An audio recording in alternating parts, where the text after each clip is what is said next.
qualified buyers. Must take delivery of dealer stock through 10/31/22. Dust off your lederhosen. Get ready for historic downtown Panama City's 34th annual Oktoberfest. Kick off the weekend on Friday, September 23rd with Destination Panama City's second annual Oktoberfest craft beer tasting. Guests will enjoy unlimited access to craft beers, ciders, and meads on the beautiful Love PC lawn at 101 West Beach Drive. Plus, there's going to be food trucks and live music by Sons of Saints. This ticketed event will sell out, so get yours before it's too late.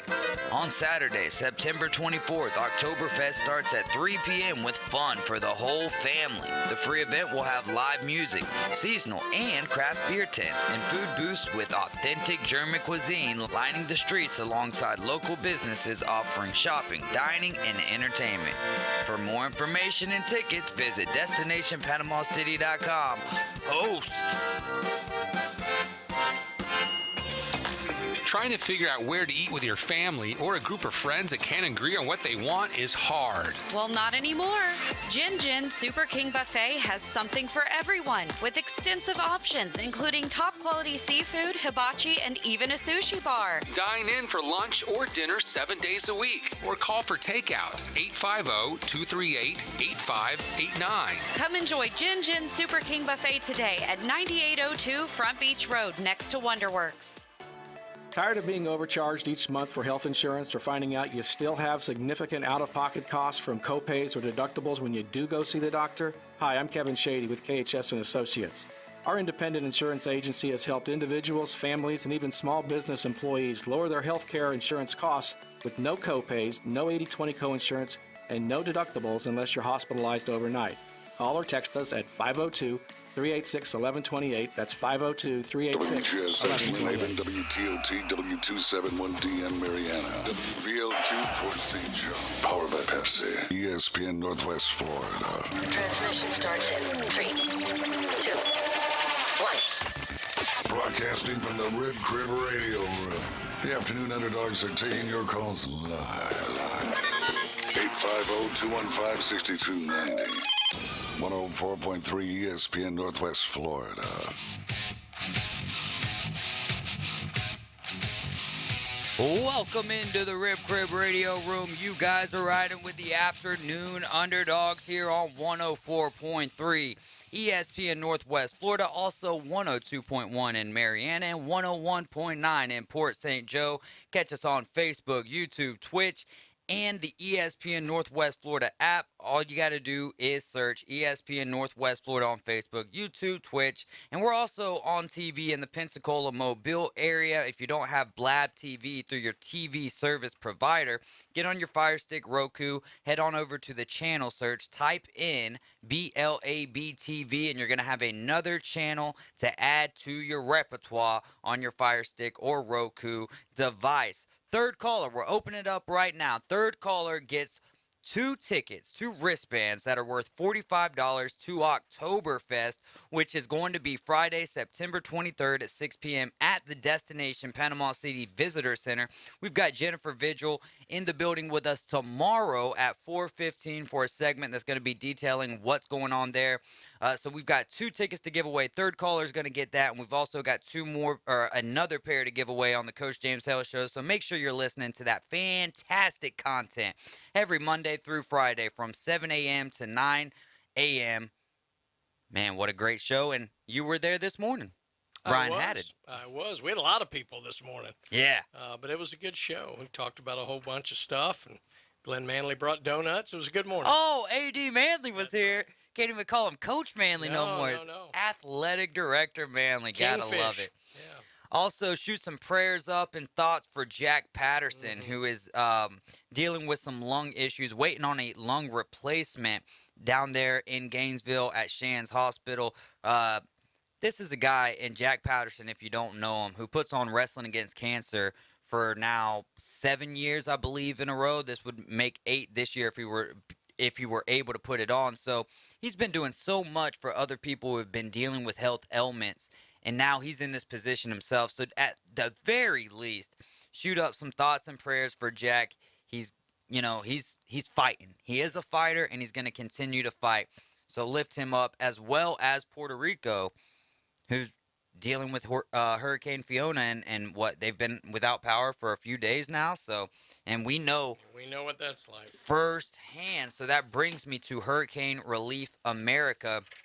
And what are some items that you could donate? You could bring it to 204 Ellen Lane, Suite B on Panama City Beach. We're reminding listeners in Northwest Florida, South Alabama to be prepared. It's hurricane season, so we're collecting these items that residents here and around the country will need in the event of a hurricane. So off rip, cases of bottled water, gallons of water, water in general, batteries, definitely a huge need when you're without power. For, they tell you to prepare for a week. Well, how long were we dealing without power? Yeah, darn near a month. Easy. So yeah, the hurricane hit what, October? It's either the 10th or the 15th. I always get confused on that. Early in October, or midway through October, and here we are. And I remember we didn't get power back until the day before Thanksgiving. Yeah. So longer than a month there, and it was a tough time. But you know what? So many people coming to help out the community, the Salvation Army, all of the linemen coming all the way. The people who fixed our power were actually from Quebec. I made multiple runs. This is when I was coaching the team, but I made multiple runs over to Biloxi because the swim team over there, of course, they had been through it with Katrina and other things, so they knew, and they knew they didn't just give us stuff like the day after. They waited. And so, because they knew we were going to get a lot of help then, but a month later, 2 months later, the help might dry up. And so I made multiple runs over there and grabbed hundreds of 5-gallon buckets full of supplies. I mean, hundreds. Wow. And was bringing them back and distributing them all over town, not just to our members, but we ended up giving them to other people as well. So, we had a ton of help from all over, and it was very much needed, and it's why we need to absolutely reciprocate, because a lot of us are here because of the help we got. 1,000%. Man, so many great stories I'm sure people can attest to. And still, so many stories of people still dealing with putting their life back together. I mean, you had the Atkins fire not too long ago, which destroyed destroyed their home, which they had just got done rebuilding after Hurricane Michael took it out. So if you guys have a burden on your heart to help out, take your supplies over to 204 Ellen Lane, Suite B, Panama City Beach. We're looking for socks, underwear, clothing, work gloves, over-the-counter medicine, garbage bags, female product, building supplies, anything you could think of that would be a help, especially firsthand. We've been through it. Help them out. Items can be, or this is brought to you by Hurricane Relief America, sponsored by Event Production, Blab TV, and 104.3 ESPN Northwest Florida. Miles, last night, Aaron Judge hitting 60 home runs, tying the Babe. Needs one more to tie Roger Maris at 61 for the American League single season record. But what stood out to you more than anything? The kid got screwed. He walked. He seemed like a very nice kid. He said Aaron Judge has done so much for their organization. All he wanted to do was give the ball back. The kid walked away with a few signed bats and some signed baseballs. He's probably happy with his life. He's never going to think about it again, but he's always going to remember that moment. Me personally, I would have asked for the world. That's probably not what most people would do. But me personally, if I was in that position, I'm going to ask for a lot of stuff. I want to get y'all's thoughts on it. Brian, you had the greatest take so far. I'm very much of the opinion, and look, I haven't been in that situation, but I really firmly believe that I would be of the opinion that that ball belongs to history, and I would want to give it back. Now, would I expect certain things? Yeah, but I wouldn't ask for them. I really wouldn't. I would just hand them the ball back and do what the guy who brought McGuire 62 balls. Say, Mr. McGuire, I believe this belongs to you. I'd like to think that that's what I would do, and hopefully that hey, a couple of balls, a couple bats signed by Aaron Judge right now are not small potatoes, and I imagine the Yankees will step up with stuff, but. No, I do think that's what you do, and I think that the Yankees should step up and give him like season tickets or something, or tickets for the rest of the games this year or something like that. That'd be a nice gesture for them too. But I think he handled it exactly the way you want people to handle it. This shouldn't be a money grab. Yeah. And, yeah, I've been reading some stories, too, on just some famous home runs and what people have gotten, what they haven't gotten, all that kind of stuff. One that stands out to me was the McGuire story, his 70th home run. 70, yeah. A guy, Phil Ozerski, caught the ball, fan making $30,000 a year. The trade the Cardinals wanted was the ball for a signed bat, a ball, and a jersey. The kid backed out. And the kid wanted to meet McGuire. McGuire said no. The kid backed out again. 3 months after that, the kid sold the ball for $3 million. And I'm sure the Hall of Fame or the Cardinals have it anymore. I'm sure it's sitting somewhere at somebody's house.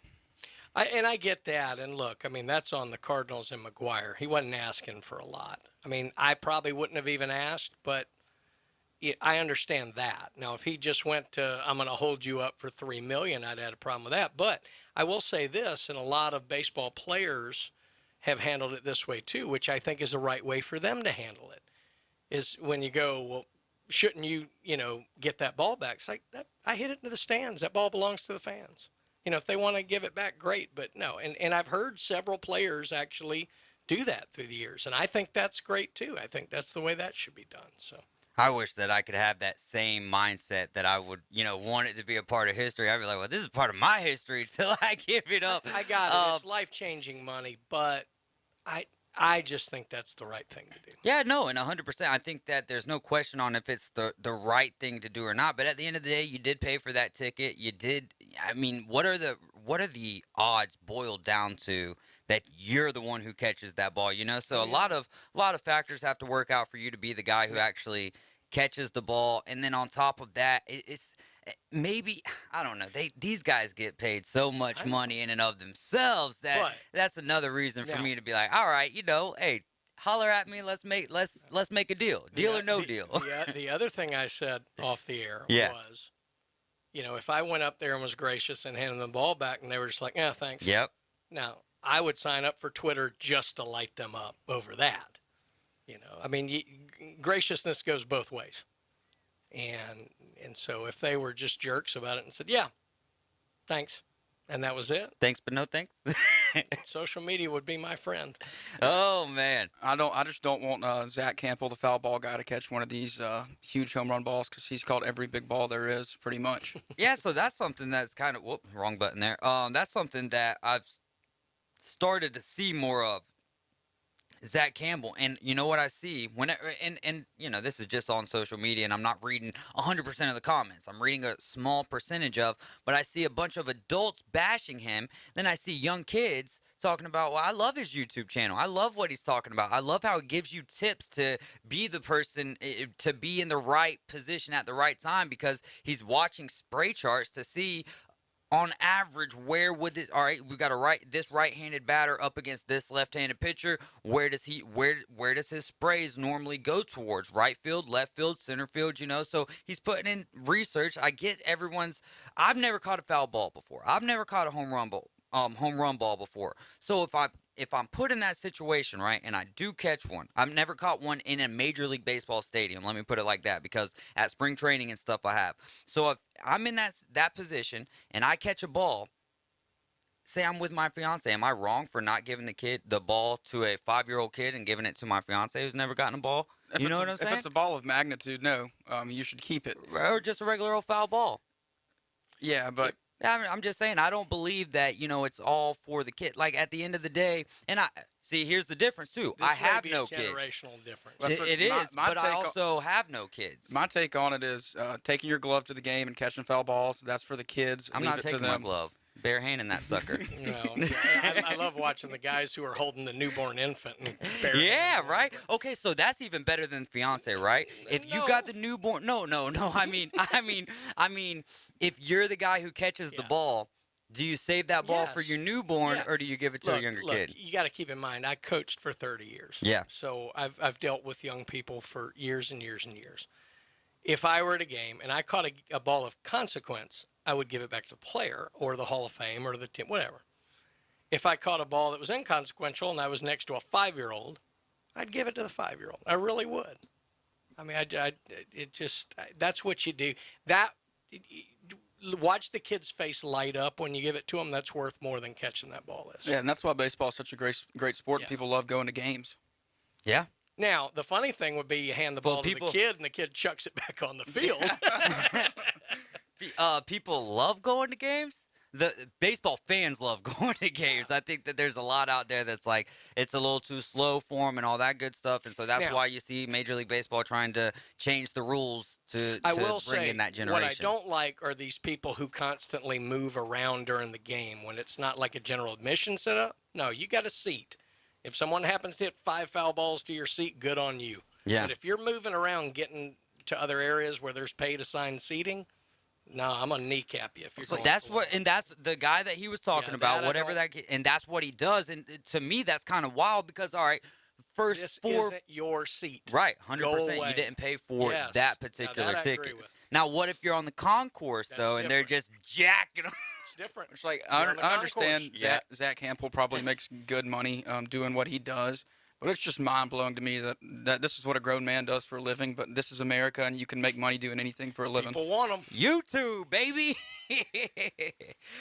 Caveman Rick says, not to be a jerk, but how can you forget, but only people that were not affected by the hurricane can probably forget the date. It changed my life forever. I think it changed the majority of people's. I was affected. I promise. I always I'm right get here in the same boat. If it was 10-10 or 10-15. For me, it's 10-10 and 10-17. I don't know if it's because that's football scores and I'm just so engorged I've had with football other bad scores. things in my life happen on the 15th, so that's what I think. I think it was 10-10.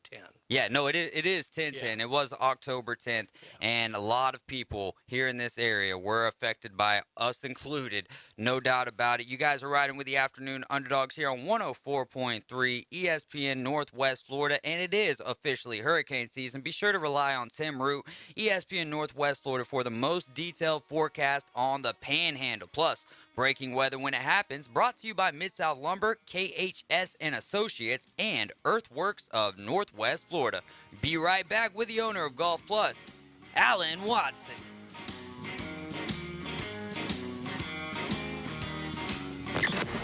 Weather in the Panhandle never stops. Turn to 104.3 ESPN Northwest Florida and staff meteorologist Tim Root for up-to-the-minute weather reports all day long. Moving northwestward into the Gulf of Mexico by the weekend. In-depth storm coverage. Gusty winds up to 60 miles per hour. And breaking weather as it happens. We do have a tropical storm warning. ESPN Northwest Florida. Rely on it. Weather forecast for this afternoon, mostly sunny skies, a few passing clouds, around 93, northeast wind at 5 to 10 miles per hour, water temperature in the Gulf 84. Air temperature tonight 74, mostly clear skies and light winds, mostly sunny Thursday and Friday, highs in the low to mid-90s. This weather forecast has been brought to you by KHS and Associates, your source for affordable health insurance. For 104.3 and 102.1 ESPN Northwest Florida, I'm meteorologist Tim Root. Golf Plus is your premier golf shop on the Gulf Coast. Not a big box or a chain store, but a local store with golf experts to serve you. An amazing array of demo and fitting products, plus a professional repair shop that can handle anything from a basic re-grip to a full set of re-shafts and everything in between. Golf Plus has locations in Dothan and Panama City Beach to serve you. Come see them today for all your golf needs. Located next to Firefly at the Shops at Edgewater. Call 850-249-2726. Excuses are downright irritating and typically a hindrance. Todd and Woodall here with Woodall's Total Comfort Systems. Let's put a positive spin on excuses. Woodall's Total Comfort Systems is here to serve you and be the only excuse for you being comfortable, for having a lower utility bill, for having a reliable and efficient heating and cooling system, and finally, the excuse for you receiving fast, professional, and friendly service when you need comfort the most. Give Woodall's Total Comfort Systems a call at 850-482-8802 and let us become your excuse for being totally comfortable. Hi, it's Coach James Hale. Keeping your car looking great is easy as 1, 2, 3 at Blue Sky Express Car Wash. By joining their monthly wash club, you'll get the best bang for your buck. And just 2 car washes, your monthly membership pays for itself. Don't miss the summer deal where all your monthly memberships are 50% off on your first month, starting at $9.99 a month. Become a member today at Blue Sky Express Car Wash on Bat Beach Road, right next to Home Depot. Tell them Coach Hale sent you. The #1 SEC call-in show is now twice as big.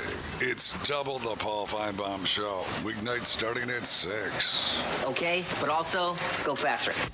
Now back to the Afternoon Underdogs. Live from the Rib Crib Studio, 104.3 ESPN Northwest Florida.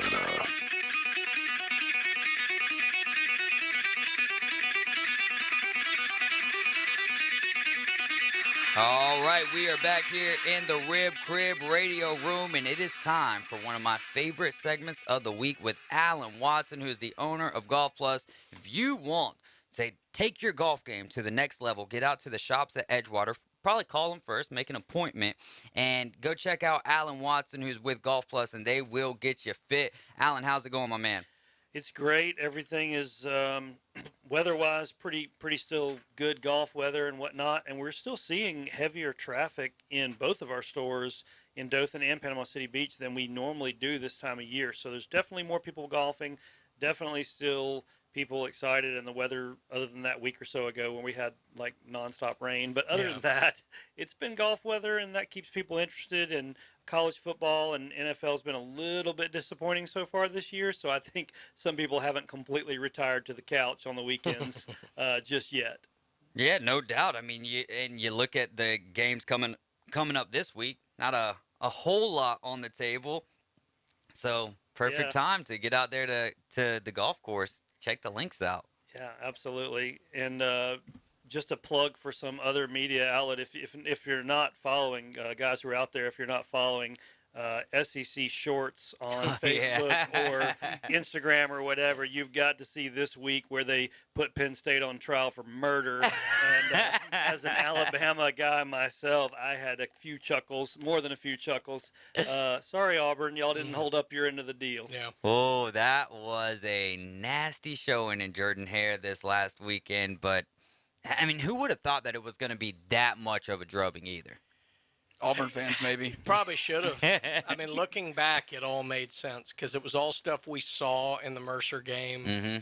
And the San Jose State game? Look, I said the San Jose State game much more than Mercer. But and I said when I picked it, I said, I'm sure this is a heart pick instead of a head pick. And as I'm watching that game, I went, I knew this was going to happen. I mean, it's exactly what I've seen.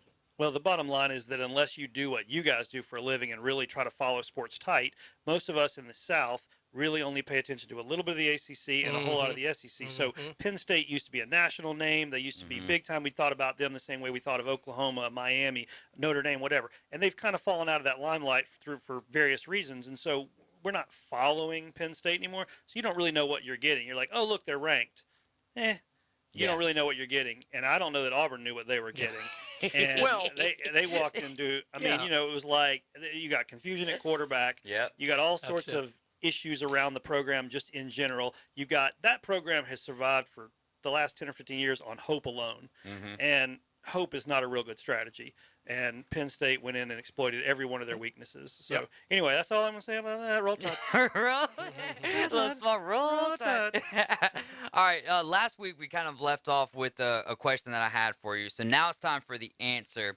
What do you make of the Rory McIlroy and Matt Fitzpatrick, though? That's the thing for me. They're both on the European team for is it the President's Cup that Matt? It's the Ryder Cup. The Ryder Cup. The Ryder Cup that Matt Fitzpatrick says he wants to be able to include the live guys, and Rory's like, no, there's no place for them in our game. So break that down for us. Yeah, and even this week, and I literally just drew a blank as you were asking me the question, but another golfer came out and said, I think it was Justin Thomas, that was saying, like, I don't want to do a live versus PGA type event, right? I think, in fact, I'm sure it was Justin Thomas. So kind of piggybacking on that.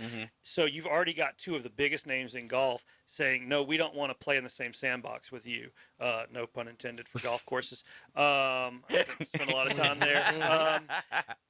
I think it's kind of sad because I think it's like, we've got Brady Rogers coming up this week in the NFL. I think it would be kind of like if, all of a sudden some of the bigger names were like, yeah, we don't really want to play each other anymore. We only want to play these people over here. Yeah. I mean, it's just, this is so fresh. We keep saying this. This splinter in golf is so fresh. This is not like the world of professional wrestling where guys would go from one company to the next. It's not like the world of basketball where somebody might go over and play in Europe for a while for some money or to rehab or whatever. This has always been one little boys club. Yeah. And it's so fractured now that people They just don't even know what to say. And Rory just, I mean, he may really 100% believe that.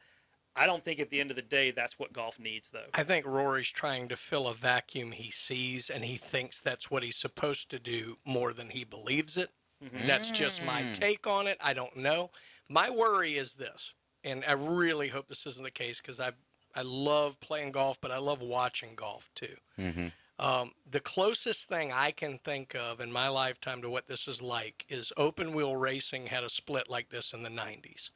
Is that where you got F1 and Indy? IndyCar and Champ Car. Oh, okay. Yeah. And it weakened both of them. Yeah. And it took them 30 years to get it right.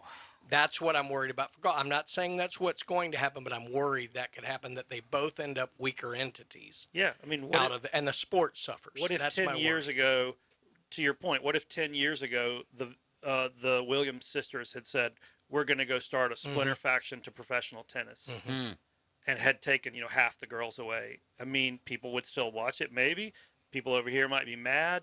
I mean, we're talking about age-old institutions when we talk about sports, and as we all know, especially living in the South, people just, they live and breathe this stuff, and they care. That's why you have a radio station that's devoted totally to sports. It's frustrating for someone like me who grew up in the game. It's somebody, I mean, I've been in the business side of it for 27, 8 years. I don't want to see people get disheartened or discouraged about golf. I don't want them not to watch it, because sometimes watching it then gets you excited to want to go play yourself. So maybe you only play because you do it with your family or your buddies, or it's your weekend getaway. But maybe you see a really great tournament like the PGA 2 years ago when Mickelson won, and everybody just got re-energized. And a bunch of 50-year-olds were like, let me go get the clubs out of the closet again. Yeah. Yep. And so we need that. And when you look at like the President's Cup lineup that's coming up this next week, it's a very disappointing lineup. It's a very uninteresting lineup. It's a very missing a bunch of big name lineup.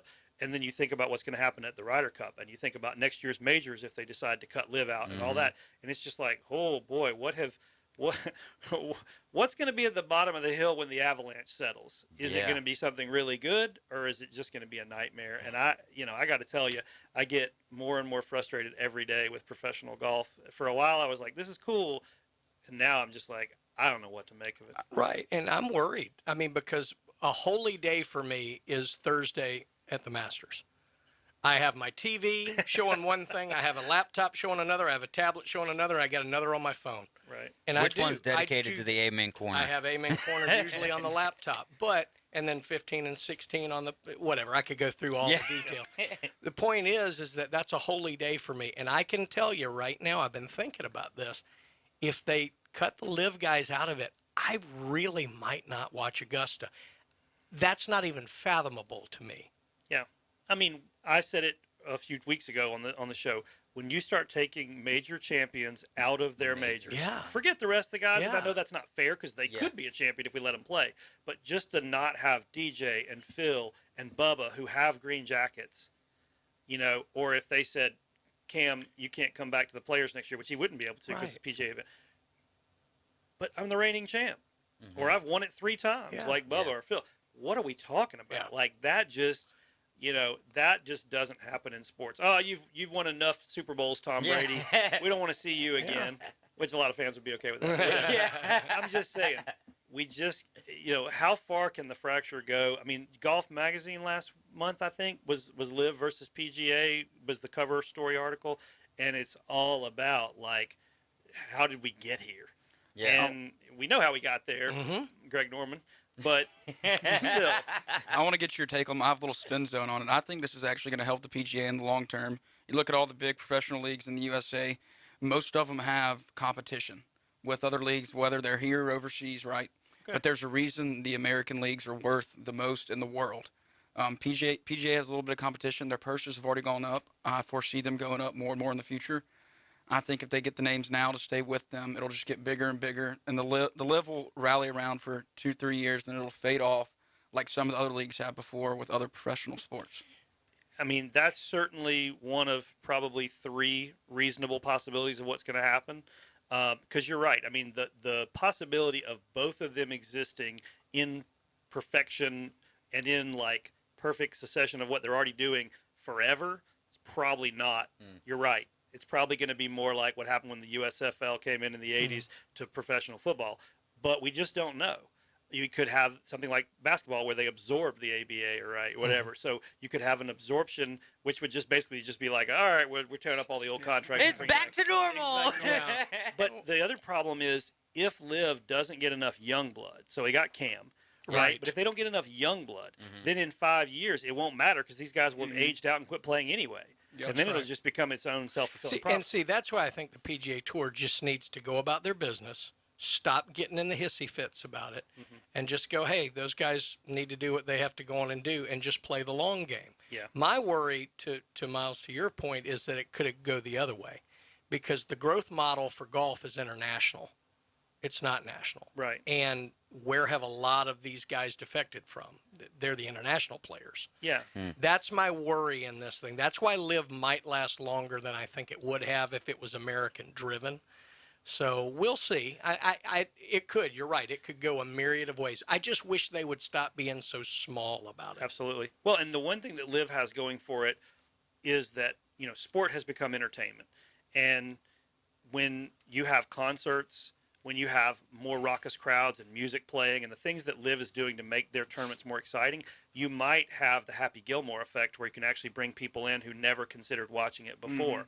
And so, again, maybe that doesn't last for years and years. Maybe it only lasts for a couple of years, but it could at least bring and entice some people. And the PGA Tour does not want to follow that model. They've already sort of copped a bunch of other things from it, like bigger purses and all that, proving that the money was there that Mickelson said was there. But anyway, I won't get into that. But it's like, does the entertainment angle sort of help them, or is it just a flash in the pan idea? I think they're appealing to more people my age, their mid-20s, young 20s. Because I would definitely, if we had a live tournament down here that had a DJ Friday and Saturday night, music playing during the round, I would definitely go to that. Yeah, I mean, you could drive to Jacksonville in a few hours if they had a tournament in Jacksonville, or in Tallahassee, or in even maybe as far as New Orleans, right? And you could be like, wow, this is a cool, like you said, I mean, a group of you guys, it'd almost be like going to I mean, there literally are concerts there, but it would be like we're combining sports and entertainment and fun. And I think there's a place for that. The measuring stick for Liv is going to be getting it in front of eyeballs. Yeah, if they solve that issue, they can go as far in this as they want to. Absolutely. Because on the live meter showing up at the event, they're doing well. They got to get it in front of eyeballs. They got to figure out how to deliver it. Which is so wild too, because you just have to go to livegolf.com and you can watch everything. But the problem is how do most people that aren't huge golf fans happen to watch golf? Partner. They're flipping through the channels, and all of a sudden it's like, well, there's nothing else on. Like if they're not a huge golf fan, right? And then flip there, and what another thing that I think stands out to me when I'm watching golf is it's one of the most pristine broadcasted events, right? It just looks beautiful when you're watching it. Well, that's because Turkanian did it for so long, and he was that good. But to me, this screams Fox. Yeah. This is their second chance to get golf right. I think, and they take a flyer on these kind of things. Fox ruins everything. Can we and I'm not saying that because I'm in an ESPN studio. I got you. I'm just telling you. Tell me this doesn't. Let's trace the hockey puck with a bright colored. I know. What are you talking? I can't. It's like Crayola sponsored this segment. I'm amazed Fox hasn't jumped on this. Is my thing. I'm so when you said it, I was like, okay, that makes sense. But I didn't think about it before. What I'm surprised is why hasn't Netflix or Hulu or Amazon. Hulu's partnered with ESPN, or so Amazon. they can't really get into that. What about Facebook? But Netflix has no sports tie-in the way Hulu does. Amazon's dipping their toe in. Amazon possibly. And I know that, didn't they say Apple kind of backed out because they were like, we don't want to offend people?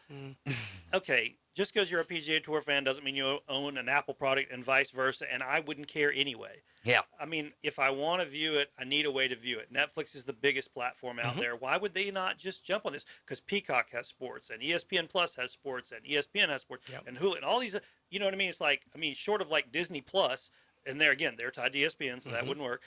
Like, that to me, that's the obvious is Netflix. So I'm just surprised and shocked that they don't get all over this. And again, you could even bang it together with Fox, where you've got real people watching real television with a real clicker and moving through channels. And you can get it on your antenna at that point. point. Who don't have TV like that, and only stream. Get it streaming and put it on a big. Have commercial interruptions. Who cares? Yeah. Do something to help pay for it. I don't care. But I have not watched a lot of live golf. because it's just been inconvenient to try to have to go hunt it down. Which I is want it thrown correct. in front of me, please. Which is wild. I think they're going for my generation. It's on YouTube. Yeah. You go straight to YouTube, type in Live Golf. If it's live, it'll be the first thing that pops up. Every time I pulled it up, there's been anywhere from 60,000 to 200,000 people watching it live, which I think is a pretty big number for them starting out. Yeah. But for me, it's in your pocket. You can take it anywhere with you want on your phones, TVs nowadays. I could stream this from my phone, pretty much any TV anywhere. Yeah. No, I do like that. And another thing, too, though, is when you're, like you said, they're tapping into that generation. But I think to really compete for the longevity of it, you've got to tap into the older generation, at least have some eyeballs from that generation as well. Well, and that helps when you have older players like Bubba and Mickelson. But, I mean, think about this. When was the last time somebody walked up to you and said, did you catch that bowling last week on TV? True. Never. And it's on mainstream TV. Boxing is on mainstream TV. Nobody watches it. Pool. Now we've got cornhole and cornhole's axe throwing everywhere. and all that stuff. Yeah, but again, you're never going to see that on streaming and all that stuff. I mean, we're talking about golf. We're talking about, and I don't want to be a homer and act like golf's the biggest sport in the world. It's not. But in terms of dollars and in terms of viewership over the years, you think about what the Masters and the U.S. Open and the Ryder Cup has drawn in terms of viewership in certain years, right? And the Tiger phenomenon and things that happen. So they have their place in broadcast history. Golf does. And this just gives you more chances to do something with that now that you have two tours. You're probably 100% right. It's probably only 2 to 3 years, and then it's probably gone. I'd probably put 50% of my money on that. But again, there's still the other possibility of they just somehow coexist forever, or something happens at some point. LIV could never absorb the PGA Tour. That would never happen. But the LIV Tour could just sort of cave at some point and just kind of go away. But again, you also have, I mean, one of y'all mentioned PGA Tour has lots of money. I think the Saudis have more. I think if they want to buy the biggest antennas and the biggest satellites and the biggest towers and the biggest broadcasts, and if they want to take out space on every billboard on every street corner like Alexander Shinar, they could do it if they wanted to. In other words, they could figure out a way to get in front of people's eyeballs. So anyway, it's still going to be great, but we're at least 2 to 3 years away from seeing any sort of resolution, because next year you'll get more tournaments, more players, right? So you're going to it'll be more of the real. This was more of a soft opening. This was a launch. We do have to go to a break, but what do you think happens with the petition with the official world golf rankings? Yeah, I don't think they win that. Agreed. All right, we're just going to keep rolling then right now. No, because we're waiting on him to get in the computer real quick. So Justin Lassiter comments on Facebook, and he says that Live Golf is for free on YouTube at this point. He likes the shotgun start. That's one of his favorite things, Justin Lassiter says, is the shotgun start where everyone starts at the same time. How do you feel about that in the world of professional golf? I think it speeds it up. It gives you more content. Like you were talking about with the Masters having to put up multiple screens to see multiple things. When you've got guys teeing off, last time I was at the Masters, we got there a little bit late because of traffic, and by then at least half the course was full, which was great. But a shotgun start would have made it even better. Because as soon as you walk through one of the gates, whatever hole you're on, guess what? There's golfers there. Sunday morning, you're waiting 5-6 hours to see anyone of any consequence tee off. So I like the shotgun start idea. That's where my night golf idea comes in. 4 hours long.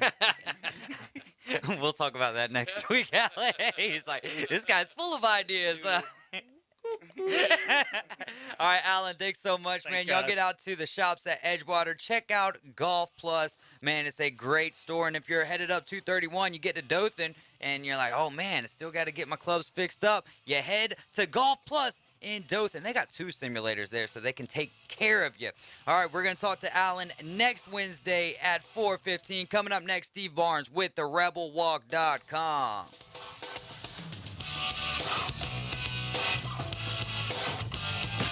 Weather in Northwest Florida can change on a dime. Gale force winds bombarded with heavy rain. That's why 104.3 ESPN Northwest Florida has the most up-to-date forecast on the Gulf Coast.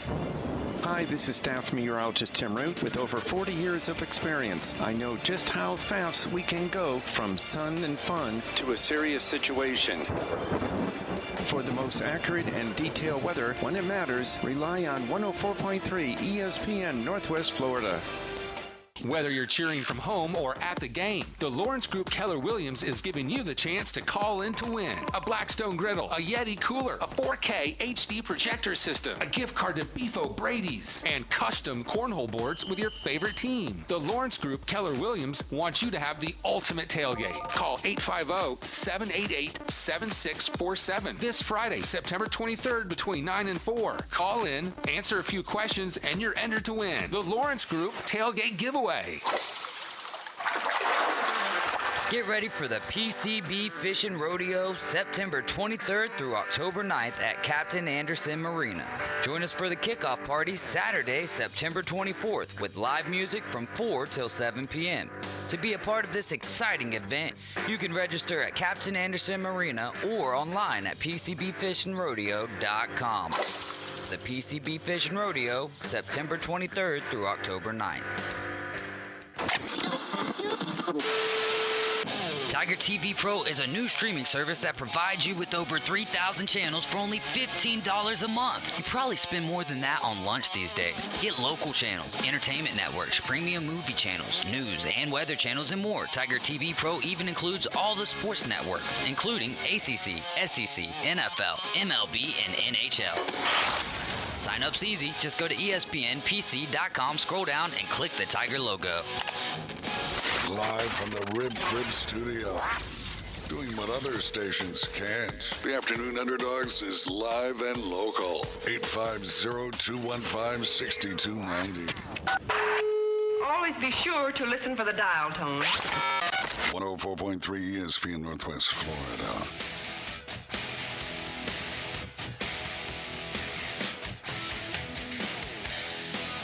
All right, welcome back in. We are going to be on the line with Steve Barnes, who is the senior writer for therebelwalk.com. If you haven't checked out therebelwalk.com, we talk about this every week. I sincerely encourage you guys to go do it, especially my man Steve Barnes. I mean, you've got a lot of talented people on that website as well, but Steve Barnes is extremely creative, and the angles that he brings is just absolutely amazing, especially his latest SEC, the crimes and misdemeanors of this past Saturday. Steve, welcome in. Hey, guys. First off, the greatest home run catch ever, Tom House, April 8th, 1974, caught Hank Aaron's 715. Oh, yeah. And ran the ball back to him. I met him. I covered the 97 Braves, and I met him, and he said there's no way that Henry was not going to get that ball. Yeah. And by the way, I thought that was also cool that all the Braves call him Henry instead of Hank. Mm-hmm. That is very good information right there. So Steve, what would you do if you were at Yankee Stadium and Aaron Judge hit 62? Is that ball going back to Aaron? First off, I would never be in Yankee Stadium in my life. But if Aaron Judge hit it to me, I would give it to somebody who would give it back to him. I just, I could not have anything to do with the Yankee baseball. That is a point that I did not think about, and because that thing might just burn a hole through my hand at that point in time. Oh, exactly. Throw it back on the field. Yeah, but I mean, hey, nothing to do with Yankee Stadium. So, Steve, man, Ole Miss had a heck of a game. I know it was Georgia Tech, but still, anytime you shut out an opponent, you play 60 minutes of football and you don't give up a touchdown or a field goal. That's impressive, and that was the Rebels' first shutout since 2008 in that Egg Bowl. What'd you take away from that game against Georgia Tech for the Rebels? Well, defensively, not a whole lot. I mean, it was a shutout, but Ole Miss took the first drive down the field and scored in 5 plays, and 4 of them were runs, then blocked a punt. All of a sudden, it's 14 to nothing, and I think pretty much Georgia Tech shut it down after that. So the big thing was there was a sack. Georgia Tech had a shot on a 4th and 9, I think, to go for the touchdown, and Tavius Robinson sacked the quarterback. And I think that was maybe early second quarter. After that game was over. So with the Rebels running so much this year, they haven't really had to pass the ball yet. Do you think this affects their play versus Kentucky next week if they don't have to pass this week at all? Well, I think Ole Miss needs to be more balanced, and against Kentucky, if they're just going to be heavy run, that's going to hurt them. They're going to have to come up with something against Tulsa this week where they can get the ball in the air a little bit. And that's something Lane Kiffin said last week was, if it wasn't 42-0, we'd have thrown the ball just to, get it in rhythm. But it was 42-0. We're not going to embarrass anybody. Mm-hmm. Yeah, so, kind of going to that Penn State-Auburn game real quick, and Penn State, we were just talking a little bit about this in the previous segment to kick it off, but how hot right now is Coach Harsin's seat? In fact, I've seen Paul Feinbaum and others talk about that Auburn might be close to getting their next guy already, and we don't even know what degree Harsin's seat is, or what temperature Harsin's seat is sitting at right now. Okay, what's the level? Is it either Inferno or the seventh ring of hell? It's that hot. He's chilling with Dante. He will not. I think it's already disintegrated. I think it's gone. Yeah. He will not last the season. I don't think he's going to last to the Iron Bowl. And the weird thing is, I've been around these firings a lot, and when you fire somebody like Scott Frost at Nebraska or Herm Edwards at Arizona State, if you're the AD, when you fire somebody, you really need to know that you've got your guy that's going to be next, and he wants the job, and you've got the deal done. I don't think Auburn has that. I don't think Arizona State has that. I don't think Nebraska has that. I'm not sure why they're doing it right now. See, and that's the problem with Auburn is they don't even have the AD in place yet. I mean, well, the AD is not. Let's face it, the AD is not going to hire the new football coach. It's going to be the boosters. Well, sure. But, I mean, they've got so many structural issues they got to do. But I am with you. I think it's after the Georgia game. I think that's going to be it for Harsin. That thing's going to be quite ugly. And, that should do it. And just looking at how they're playing right now, it doesn't seem like they want to play for him. Yeah. So do the Auburn boosters, if you will, or whoever makes this decision, do they do it how Arizona State did Herm Edwards, or do they find some other, or do they do it behind closed doors? How do you think that the firing of Brian Harsin will go? Well, it's going to be behind closed doors. That's the way everything is always done at Auburn. Yeah. But I'm not sure who they're going to get. I read the column by a guy, let's just say, in a major Alabama, outlet, who said, "Oh, Lane Kiffin's the guy." And I wrote a column that's not been published yet. Oh, I got a copy of that. Yeah, that's going to be a good article.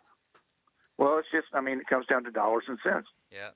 Auburn's got the money. They can pay him more than Ole Miss can. They can recruit Atlanta, South Georgia, and Florida. They're much closer than Mississippi is. But let's face it, that's not a long-term job. If you're not named Pat Dye or Shook Jordan, you're not staying long. Gene Chizik won a national championship, only coached 52 games. Wow. Tommy Bowden, Terry Bowden, he went undefeated his first year, was there 6 years. It's not a long-term job. And so is it a good job? Oh, yeah, if you want the money, but Ole Miss makes more sense. Mm-hmm. I got a name I want to get your thoughts on. Hugh Freeze at Auburn. I think that could work. I really do. I think Coach Freeze has paid his penance. I like that. Hey, Steve, real quick, Steve, can we take finish up on this, and then we're going to take a break and bring you back for the next segment if you're okay with that. Yeah, sure. I think Coach Freeze learned from his mistake. He went to Liberty, where you really have no leeway to make a mistake, and look at what he's done. Mm-hmm. He's beaten ACC teams with Liberty talent. What could he do at Auburn? So I think that'd be a good hire for Auburn. All right, Steve Barnes on the line with us, senior writer for therebelwalk.com. Please go check out therebelwalk.com because there's a plethora of not just good information, but fun to read information. Quick time out here on 104.3 ESPN Northwest Florida. Right back with Steve Barnes.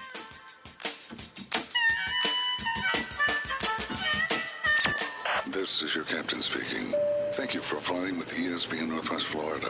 Please return to your seats, buckle up, and prepare for launch. It will lay down. Base hit. Here comes Ronald. Braves win it. The Defending world champion Atlanta Braves are sponsored by Bill Burr Kia, Beltway Portable Buildings, Reliable Hydraulic Solutions, Ellis Agency Insurance, and ESPN Northwest Florida. And we apologize for any turbulence you've experienced this season with the Atlanta Braves. Dear past, present, and future football watchers, you know why we're here. The football season is back! Woo! That means those pregame barbecues with an ice-cold Pepsi? Totally back. Your perfectly placed football watching corner seat back and comfy as ever. 18 Sundays of touchdown scoring, Hail Mary throwing, ice-cold Pepsi flowing football action. You better believe it's back. And since that's too amazing to miss a single second's worth, Pepsi is officially giving you permission to always put football first. And when we say always, we mean always. Like when your lawn is looking less like a lawn and more like a jungle. If the game's on, then the lawnmower ain't. And those gutters you haven't cleaned, today is not their day. Or maybe those in-laws are back in town. Well, better hope they're football fans because your Sunday is completely booked. Long story short, crack open a Pepsi and don't let anything get between you and your football watching. With love, Pepsi, made for football watching. That's what I like. Los Rancheros has been doing it right for 20 years. Los Rancheros brings a top-shelf dining experience to you with the opening of their beautiful new building. Watch all college and pro games on Los Rancheros' 14 large-screen TVs, with great drink specials daily from 2 to 5, and during all the games. Los Rancheros, the place for live sports and great food, on 23rd Street between Jenks and Harrison. With over 65 years of combined experience, Instant Replay Sports Cards is happy to help you take your collection to the next level. They carry all the new hobby boxes, signed memorabilia, and supplies, as well as new and vintage cards. They sell and trade cards and are always looking to buy. They're an authorized source for Topps, Panini, Upper Deck, and Leaf cards. Instant Replay Sports Cards is open 7 days a week at 633 North Highway 231 and can also be reached at instantReplaySportsCards.com. Number of rings since 1987. Dallas Cowboys 0. J-Lo 5. Just saying. Now back to the Rib Crib Radio Room with the Afternoon Underdogs on 104.3 ESPN Northwest Florida. And we're back. Welcome in to the Rib Crib Radio Room right here on 104.3 ESPN Northwest Florida. I'm David Hayes along with Brian Haddad and Miles Nash Lashley. We're on the phone with Steve Barnes, who's a senior writer for the RebelWalk.com. Steve, you still here with us? Hey, I tell you what, I love you bringing me back with the ZZ Top. When I worked in minor league baseball, the biggest thing all players wanted was their walk-up music. Yes, sir. Man, what would your walk-up song be, Steve? Oh man, you're killing me here. Putting you on the spot. ZZ Top would be good. I think I would do something with Buffett with the steel drums. Ooh, I love. I was never a power hitter. So I just drop it over to second base or something. So something like that.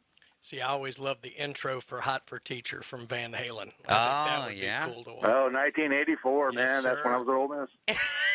That's some good stuff, man. I love it. David don't know nothing about this. Well, I think Bowling for Soup kind of did I don't know if it was a parody or something. I know that they have a song called 1984. By the way, one of the greatest videos ever made. I know videos are a thing that used to happen on MTV. Yeah, MTV, right? Back when they were music television. Yeah, MTV. I used to stand for music television. Exactly. I do remember most of those days. A Steve lot of days with... Steve and I are going to start the get off my lawn rant.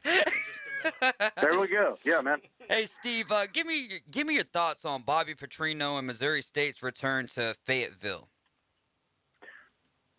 Well, I think the one thing people forget about Bobby Petrino is he's a really good football coach. Mm-hmm. Bear Bryant used to say a good coach could take his and beat yours, then take yours and beat his. Mm-hmm. I think Petrino is a really good football coach, but let's face it, he messed up. And you can't do that in this day and age, but he's still a really good football coach. That is there.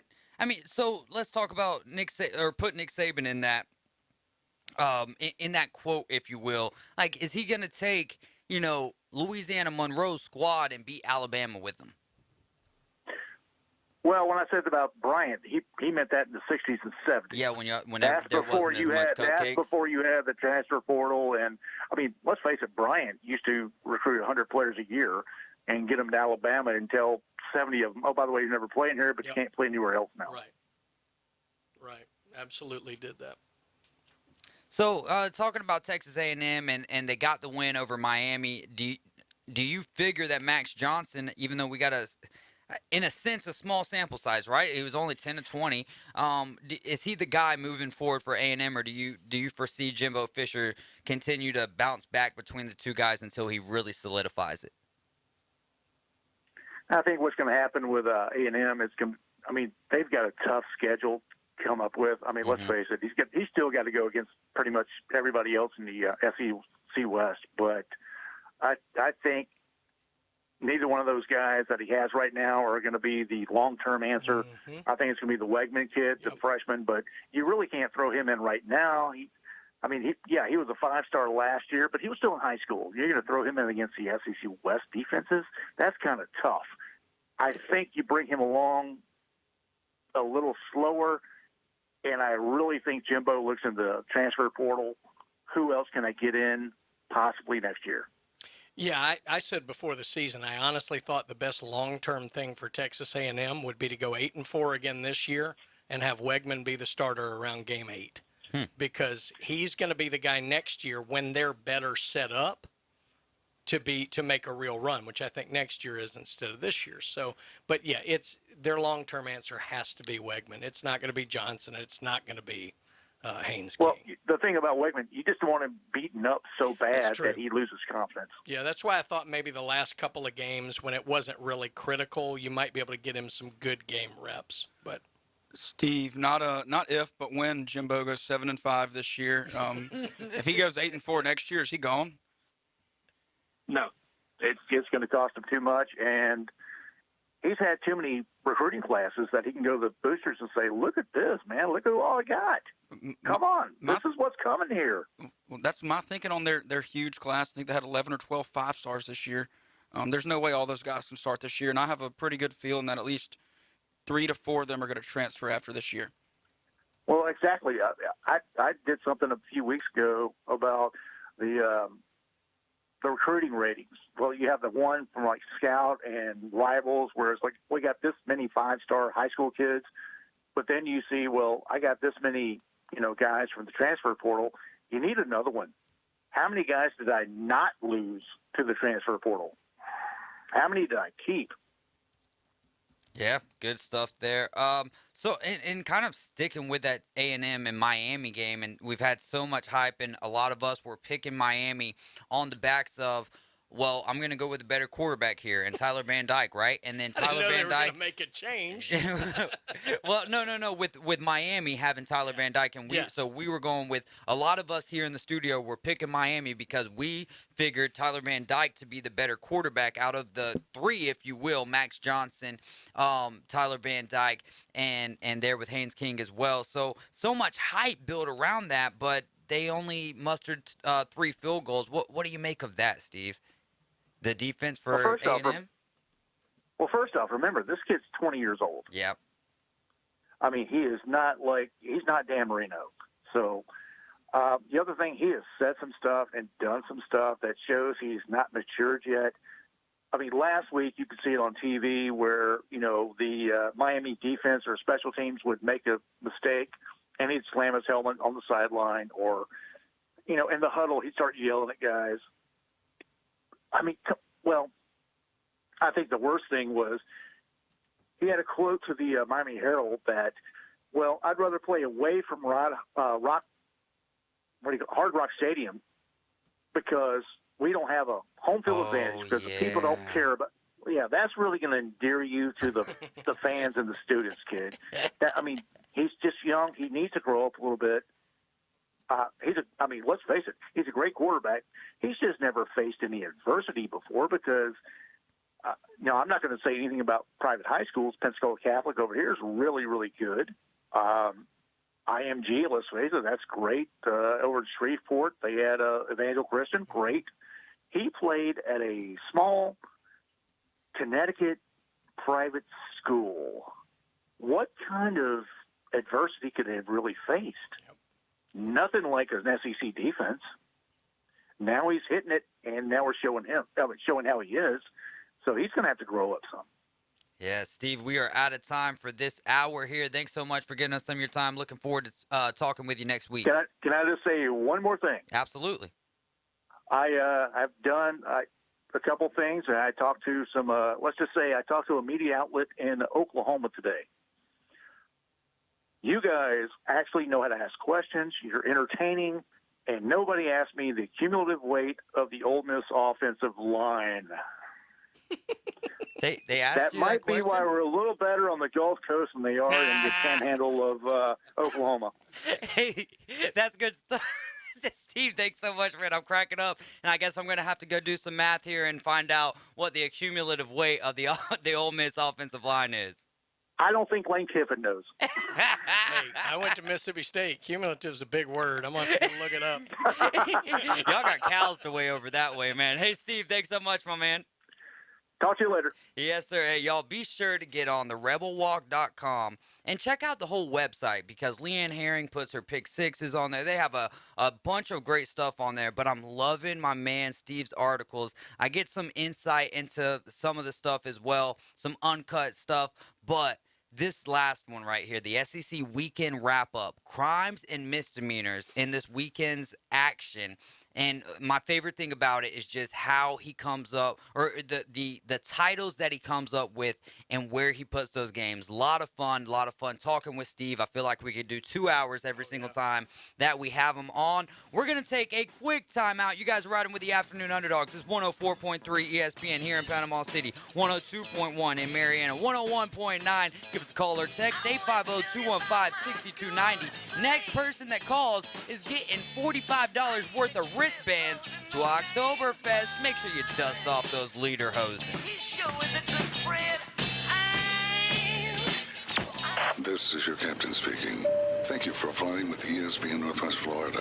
Please return to your seats, buckle up, and prepare for launch. It will lay down. Base hit. Here comes Ronald. Braves win it. The defending world champion Atlanta Braves are sponsored by Bill Burr Kia, Beltway Portable Buildings, Reliable Hydraulic Solutions, Ellis Agency Insurance, and ESPN Northwest Florida. And we apologize for any turbulence you've experienced this season with the Atlanta Braves. Weather forecast for this afternoon, mostly sunny skies, a few passing clouds, around 93, northeast wind at 5 to 10 miles per hour, water temperature in the Gulf 84. Air temperature tonight 74, mostly clear skies and light winds, mostly sunny Thursday and Friday, highs in the low to mid-90s. This weather forecast has been brought to you by Earthworks of Northwest Florida. For 104.3 and 102.1 ESPN Northwest Florida, I'm meteorologist Tim Root. Hi folks, it's Tracy with Tracy's Fine Jewelry and Coin and Bullion Reserves. Did you know that we do more than just sell some of the finest jewelry in town? We can engrave on your wedding band, locket, Yeti cup, or almost anything. Need your watch battery changed? We can do that too. Our expert will even evaluate your coin collection. And of course, we always pay top dollar for your old gold and silver jewelry. See, there's a lot more to Tracy's Fine Jewelry than a lot of pretty sparkly things. Come and see us today at Tracy's Fine Jewelry. It's time to let the fall adventures begin in a new Kia from Bill Bird Kia. Now offering 3.49% up to 48 months on the purchase of a new 2022 Kia Sorento. You can expand your horizons and write your next chapter with confidence in the outgoing and adventurous 2022 Kia Sorento that has the perfect balance of comfort, safety, performance, and technology. Bill Bird Kia is the home of the 20-year, 200,000-mile warranty. Stop by and see us at 2435 East 15th Street or anytime at BillBirdKia.com. We make buying a car easy and will give you the peace of mind you can trust. Offer from KMF for the purchase of a new 2022 Sorento with $22.36 per month per 1,000 financed at 48 months. Quantities limited. No down payment required. Can be combined with other finance offers. The 20-year, 200,000-mile warranty is a Bill Bird Kia warranty. See dealer for complete details. Offer for well-qualified buyers. Must take delivery from dealer stock through 10/31/22. WGSX Lynn Haven, WTOT, W271DM Mariana, WVLQ Port St. Joe, powered by Pepsi, ESPN Northwest Florida. Live from the Rib Crib Studio. Tyndall Air Force Base to the Hathaway Bridge. We're live and local. It's the Afternoon Underdogs.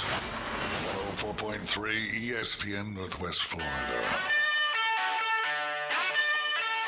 104.3 ESPN Northwest Florida, blaring through your speakers right now. We're the new radio home for the Mosley Dolphins. You can follow the Dolphins and Coach Tommy Joe Whidden live play-by-play with myself and Kyle Wright. And this Friday, we're in Wakulla on the road for a battle between the Dolphins and Wakulla. That's going to both. The Dolphins come in at 3-1, and Wakulla is sitting undefeated. We're going to be getting to the kickoff at that game at 6 o'clock, and that's brought to you by Southern Orthopedic Specialist, Panama City Toyota, Tavario Solutions, Gulf Coast Aquarium, Bear I Know Heating and Air Conditioning, Barbaritos, Team MVP, Ellis Agency Insurance, and First Federal Bank. We've got Tom Mueller in the building with us. We're going to be getting to the PCB Coins and Cards segment coming up next. But for now, it's time for them to make their picks here in Week 4, and we're starting it off with a big one in the Big 12. Number 17, Baylor, is at Iowa State. Iowa State is a 2.5-point favorite. Brian, I'm going to have you lead off here while I fix the camera. I got to fix the cameras, man. Oh, God. I hate all of these games. Baylor, obviously, I thought would get it done out at BYU and ran into a tough one out there. I think Baylor is a better team. Iowa State's pretty good at home.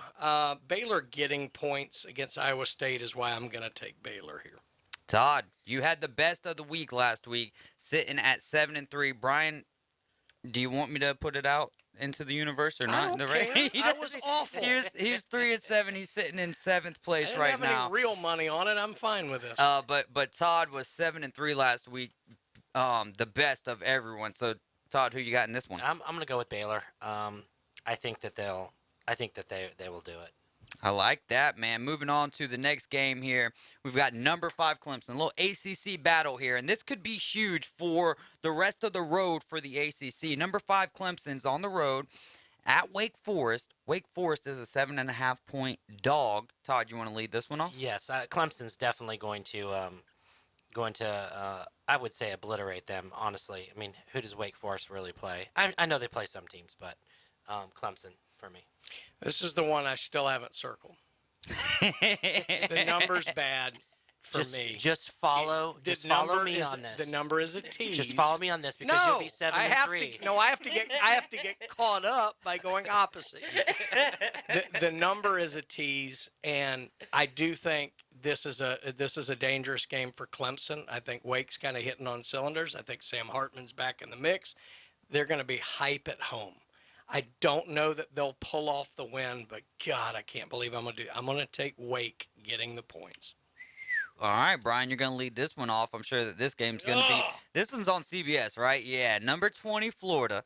At number 11, Tennessee. All the hype surrounding Tennessee, all of the negative things that we've heard about Florida over the last 2 weeks in their close games and their close game and their loss here. Tennessee, 10.5-point favorite at Rocky Top.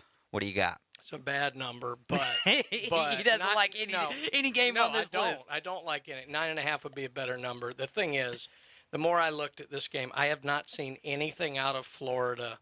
Florida hadn't been on the road yet either. They played 3 home games. Yeah.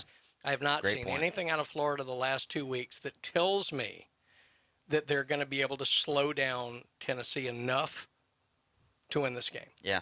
And I'm going to take Tennessee at 10.5. I wish it was 9.5, but there's nothing I see that tells me Florida's going to win this game on the road. Ross Robinson says Wake covers. What do you got on this one, Todd? Okay, so basically I'm emotional about this one, believe it or not. I can't stand Tennessee. I just Neither can I. I just can't. So I'm actually going to take Florida. Just because I can't do it emotionally, and I never pick emotionally. I'm a numbers guy. I always pick by numbers. You're right.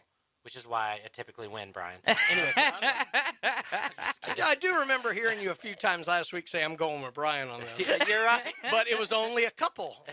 You're right about that, sir. I'm going to go with Florida. All right, Todd, take us off on this one here. Number 22, Texas, is visiting Texas Tech here. Texas Tech getting 6.5 points. Yeah, they'll beat them by more than that for sure. Ooh. Yeah, I think Texas Tech got stomped on the road last week. It's a game I thought they were going to play a little better in. I think they're going to be a little beaten down. And Texas, after some early game issues with UTSA, kind of pulled away. I think this is the game where they make a bit of a statement. I'm going to take Texas here, too. All right, this game, the next one that we've got is going to be on 104.3 ESPN Northwest Florida. Coverage starting at 5:30. Kickoff at 6 p.m. Number 10, Arkansas, on the road at Kyle Field. No, this one's in Dallas. Oh, yeah, that's right. I said this yesterday, and I was corrected on it. Yeah, this one is in Jerry's World here. So number 10, Texas, and I'm going to make a note here so that I remember this for tomorrow. Number 10, Arkansas at 23, Texas A&M in Jerry's World. Texas A&M, 2.5-point favorite. Brian, what do you got on this one? This was the one game of the 10 that I actually circled the first time down the list. But, I mean, it's a weird one, too. A&M got a good win, a tough-fought win, but they're still 14th in the SEC in offense, and there's only 14 teams, so that means they're last by my math.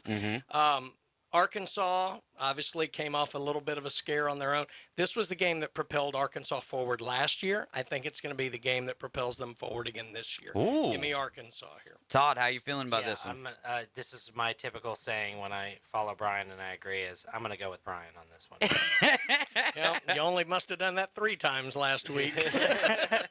All right, Todd, how are we feeling about this game? We're in North Carolina, Notre Dame on the road, visiting the Tar Heels. The Tar Heels, even though they're at the house, are a 1.5-point dog. Who do you like? I think Notre Dame's going to beat them by more than that. I think Notre Dame's not bad. I mean, I think they lost last weekend, but I think they're good. I mean, I think they're good enough. Let me just say that. All right. I think these are 2 very, very average football teams at best, and I hate taking Notre Dame based on what I've seen on them this year, but North Carolina is just not very good. Right. And, if it's only 1.5 points, I'll take Notre Dame here. Chef Ross says Rocky Top wins the game against Florida. Hook 'em Horns in their game. Hogs over Texas A&M, and then North Carolina over Notre Dame. So moving on to the next one, Brian, we'll have you lead this one off. A little bit of a basketball game in the football world. Duke is at Kansas. Kansas having a surprising season, as well as Duke is. Kansas 9.5-point favorite. Exact. When is the last time you have ever uttered that phrase? Kansas 9.5-point. I can tell you I've never done it on air. It's unbelievable. I didn't want to circle this just because Kansas minus 9.5, really? The only worry I have for Kansas is Leopold's getting a lot of mentions for some of the open jobs, and if that's distracting him, that's an issue. But look, Kansas is at home against a terrible Duke team, so give me Kansas here. Todd? I'm going to take Kansas as well, and I actually have a reason behind that. Is that I have no idea about these 2 teams, so I'm just going to take my one wild stab, which I typically do on our list each week, and Kansas is it this week. I love it, a stab in the dark. All right, Todd, Kansas State is on the road at Oklahoma here. Oklahoma's giving up 13.5 points. Yeah, Oklahoma for sure. I like that. Kansas State's kind of a Jekyll and Hyde team, so you never know which team you're going to get from fair. week to week, but 13.5 is a good number for a favorite that scores points. I thought you hated all the numbers. No, this is a good number. It's just Kansas State's a weird team. Yeah. But, yeah, it's a good number for a home favorite who scores points. So give me Oklahoma here. Back to the Big Ten we go. Wisconsin and the Badgers are on the road in the at Ohio State here. And Ohio State is giving up their favorite here, 17.5 points. What do you like from this game? Terrible number. I think this is Ohio State's statement game. I really do. I think this is the game. It's kind of like Michigan State was for them last year where they just dropped a hammer. I think they've got some of their guys back. I think they know they need to make a statement out there. They smell a little blood in the water with Alabama. I mean, Georgia's still tough, but Ohio State, I think, is going to drop a hammer on Wisconsin here. All right. What do you like from this game, Todd? Yeah, Ohio State, I think so too. I wish I could say Wisconsin's going to, try to come in and do something, but Ohio State is. I mean, I think you're exactly right, Brian. And to be fair, I'm going to follow Brian on this one. Ohio State. Right off that cliff. All right, we got we're going to win that one. All right, that's good. That's we got a text coming in from Travis. We'll get to it after this game. James Madison's at App State. Which one of you guys want to lead the mile special off? Oh, my gosh. This scares me. Oh, go ahead, Todd. You're scared. You go with it. It scares me. I mean, I guess I'm just going to choose Appalachian State. Man, what a wow. Oh, we didn't even get to talk to Steve about the App State Hail Mary. Yeah, we did. Well, I don't think he wanted to talk about that. App State can't beat anybody by more than 3. Yeah. They can't do it. I'm going to take James Madison here. Oh, thank God. I'm going to win this week. You are? I'm kidding. Look, App State's been living on borrowed luck here for too many weeks in a row, no game day. This would be the perfect time for them to have a letdown game. And James Madison is a good football team. All right, so this text coming in from Travis. He says, Gators come back this week and beat Tennessee. They are talented, and it hasn't shown. Billy is going to bring the book with him and pull out some plays, I believe. Thoughts? I would agree with that. I just don't think he has enough plays. I think so. I mean, I chose Florida, and I believe that Florida is going to go, again, because, this was my emotional one, but I believe Florida is going to go up there and try to play. You know, love fans from Tennessee. I love Tennessee people. Ugh. But as far as the actual team, I can't do it. So, yes, I agree with him. I think that they're going to go up there and they're going to do business. And, again, they have some room. Even if they don't win, I'm still going to win. So, again, numbers. That's true. The teams that are going to give Tennessee trouble have really good, experienced linebacker play. Florida, that's going to be the weakest part of their defense. Ventrell Miller's going to have to play the game of his life because when a team goes that fast, your middle linebacker who's calling your defense has got to do things. Tennessee loves to pull those linebackers in and hit them right over the top on these crossing routes. I think that's a weakness for Florida, which is why I think Tennessee's in good shape. Yeah, Billy Napier can bring out the book all he wants this week, but if Anthony Richardson doesn't get any better, that's going to be the downfall of this Florida team. So you're saying more touchdowns than tackles this week. That's what you wanted to see. That and more touchdowns than interceptions. More touchdowns than interceptions. All right, you guys are riding with the Afternoon Underdogs. We're going to keep it rolling right here on 104.3 ESPN Northwest Florida. Any calls or texts, we will take. Any questions about coins or cards or Pokemon and Magic the Gathering, all that kind of stuff. Man, I'm finding out how many people are really in to Magic the Gathering. Crazy. It is, but hey, that's crazy and great for you, right? New release this week. So man, here we go. All right, we're going to get into that in the next segment. You guys are riding with the Afternoon Underdogs. It's 104.3 ESPN Northwest Florida.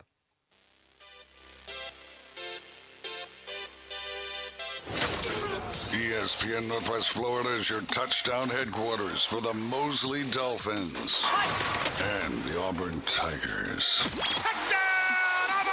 Plus, premier college and NFL games. Touchdown! Your source for the most live football on the Gulf Coast in a rich audio experience. 102.1, 104.3 in the ESPN Northwest Florida app. Weather forecast for this afternoon, mostly sunny skies, a few passing clouds, around 93, northeast wind at 5 to 10 miles per hour, water temperature in the Gulf 84. Air temperature tonight 74, mostly clear skies and light winds, mostly sunny Thursday and Friday, highs in the low to mid-90s. This weather forecast has been brought to you by Mid-South Lumber, the best little lumber yard in Panama City. For 104.3 and 102.1 ESPN Northwest Florida, I'm meteorologist Tim Root. Tiger TV Pro is a new streaming service that provides you with over 3,000 channels for only $15 a month. You probably spend more than that on lunch these days. Get local channels, entertainment networks, premium movie channels, news and weather channels, and more. Tiger TV Pro even includes all the sports networks, including ACC, SEC, NFL, MLB, and NHL. Sign up's easy. Just go to ESPNPC.com, scroll down, and click the Tiger logo. Excuses are downright irritating and typically a hindrance. Todd Woodall here with Woodall's Total Comfort Systems. Let's put a positive spin on excuses. Woodall's Total Comfort Systems is here to serve you and be the only excuse for you being comfortable, for having a lower utility bill, for having a reliable and efficient heating and cooling system, and finally, the excuse for you receiving fast, professional, and friendly service when you need comfort the most. Give Woodall's Total Comfort Systems a call at 850-482-8802 and let us become your excuse for being totally comfortable. As As a realtor, it's important who you choose as your title company. May we suggest South Oak Title? Their offices are modern, comfortable, and state-of-the-art. South Oak Title can close transactions in any location in Florida, Alabama, and Tennessee. Their free mobile app allows realtors to deliver a net sheet in seconds. They provide mobile closing services to accommodate buyers and sellers. Their offices are beautifully decorated, state-of-the-art, complete, safe, and secure. South Oak Title, creating a better title and closing experience through technology and tailored service. Visit them online at southoaktitle.com. Live from the Rib Crib studio. They said it couldn't be done. The Afternoon Underdogs are live. They say it can't be done. Are we going to do what they say can't be done? 104.3 ESPN Northwest Florida. You're listening to 104.3 ESPN Northwest Florida. I'm David Hayes along with Brian Haddad, Miles Lashley. We got Todd Mueller in the Rib Crib radio room with us here. He is the owner with Bill at PCB Coins and Cards, and they do a fantastic job. If you haven't been out to their shop yet, you're absolutely missing out. Before we let you go, we do want to talk about Aaron Judge and the 60th home run ball of this season. But I also know you come in here with a great plan and you're ready to execute. So we're gonna let you run wild here, and then we'll bring it back with some Aaron Judge stuff. Okay, sounds great. Yeah, everything's going great, guys. Good to see everybody coming into the shop and everything. All the locals, we really appreciate it. It's been a pretty good week. We've been really busy on Whatnot, doing a lot of coin stuff on there. I have bought several coin collections lately, so I'm going to talk a little bit about some storage issues and stuff like that. Plus, I bought a few card collections. And so I did buy a card collection last week. I brought one of the cards in and showed the guys. Was pretty excited about that. I'm actually not going to say what it is over the air. However, what I am going to say is the storage of those cards. Yeah. And the only reason they came in the door was it was one container of cards. And he said, the guy said, look, my brothers and I, we had 7, 8, 10 containers. And they were stored in a barn, and this was the only one that had the lid.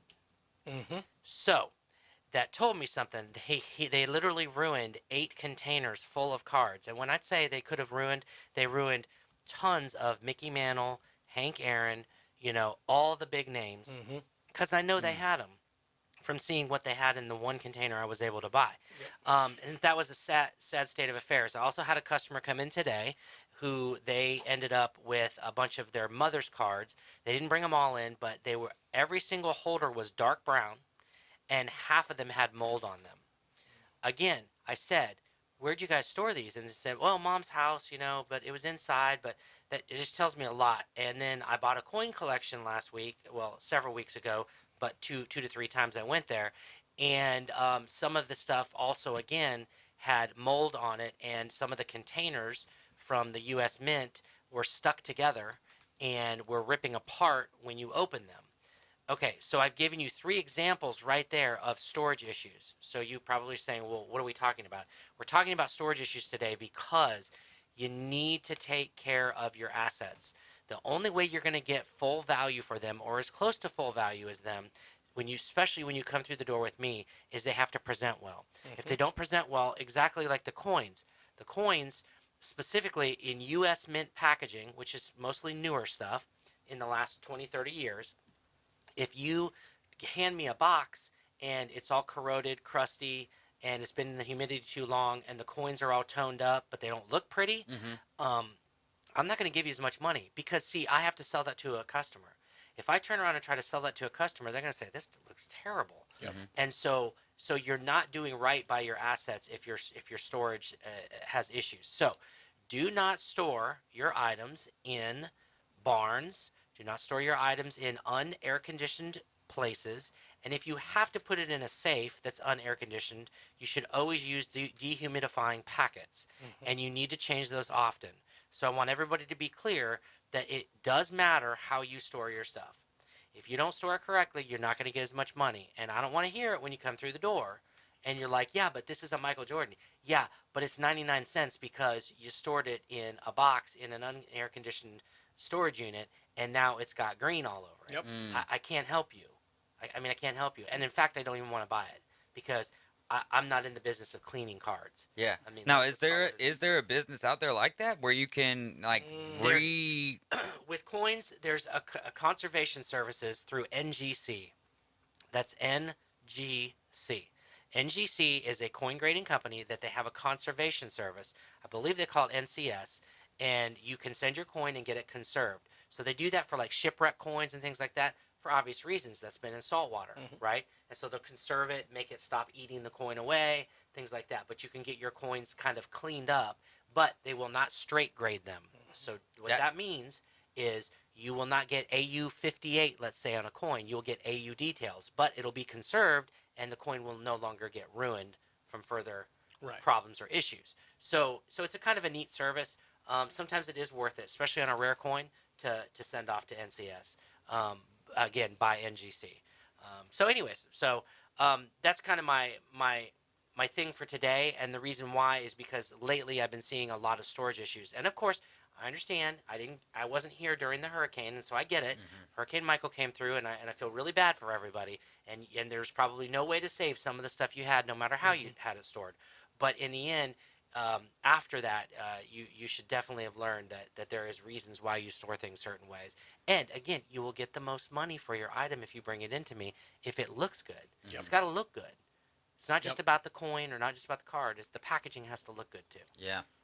So there you have it. I got a kind of odd question for you. Sure. Kind of about treasure. Now, if I find treasure coins at the bottom of the ocean from an old pirate ship, where would I take those first after I find them? So that's exactly what the first thing you need to do is if you actually do diving and you find a wreck that has treasure, don't tell anybody. It's the first thing. True. The second thing is go reclaim as much of it as possible on the down low. And I know people are probably like, oh my God, I cannot believe Todd's saying that on the air. But it's the truth. Because the second you get the government involved or anybody else involved, it now depends on rights. Where is it? Whose borders is it in? All that kind of stuff. But let's just say you're on the beach and you actually find a shipwreck coin, or a treasure coin. Just take it to a coin shop like ours. We can tell you what to do with it. If it's gold, you're in luck. Gold almost never gets eaten away by salt water. It usually looks as shiny as the day it was printed. So that's good news. Silver, on the other hand, it can get corroded because there is some copper in it, and so that if it's been in the ocean long enough, it can definitely get corroded. But I've had lots of people bring me stuff they found on the beach, and metal detected, and it's still good stuff. So that's what I would do. So to Aaron Judge's home run ball he hit the other night, number 60. Number 60. I know you would love somebody to bring that into your shop. Now, what would you personally do if you caught that ball? Well, if I personally caught the ball, the first thing I would do is I would ask Aaron Judge, did he want it back? If Aaron Judge It is a generational thing. If Aaron Judge said, no, I actually don't want it back, then I would request that he sign it on the sweet spot and put home run number 60 and the date, and then I would send it off and get it graded. Get a PSA or JSA certificate on it, and then I would probably keep it as a collector. That's a pretty rare item. I'd probably keep it. However, it would be certainly fun to see it go to auction and see what it went to. But ultimately, it's his ball. And it's his record to get to. Yeah. And that's how I feel about it. That's just a personal opinion. Yep. I like it because I think everyone's kind of got differing opinions on it, and sure. You and Brian are right on the same. Yeah, you know what I mean. Y'all are on the same wavelength here. I'm kind of in the middle of it, but so my thing is I would love to be able to say that I would do that because I feel like that's the right thing to do. Right. However, when you're in that moment and you actually catch the ball, like I don't know myself if I'd be able to do that, knowing with how outrageous some of these prices are going for these days. Yeah, that ball would be monstrous. It would, if he said, look, you can have it. Let me sign it for you. It's a great piece of treasure, but I want you to have it. I would probably the propensity would be to sell it. And if I did, I would be shocked if it didn't go for the $250,000 plus. I'd be shocked. As far as him keeping it, it's almost priceless to him. Yeah. Really, ultimately. I mean, to collectors, like I said, it could go $250,000, but to him, it's priceless. See, that's it, and that's that same thing I was talking about with the 5-year-old kid and the foul ball. Yeah. Is to him that means so much more than it means to me. and that's important to me. Right. So that's a good example.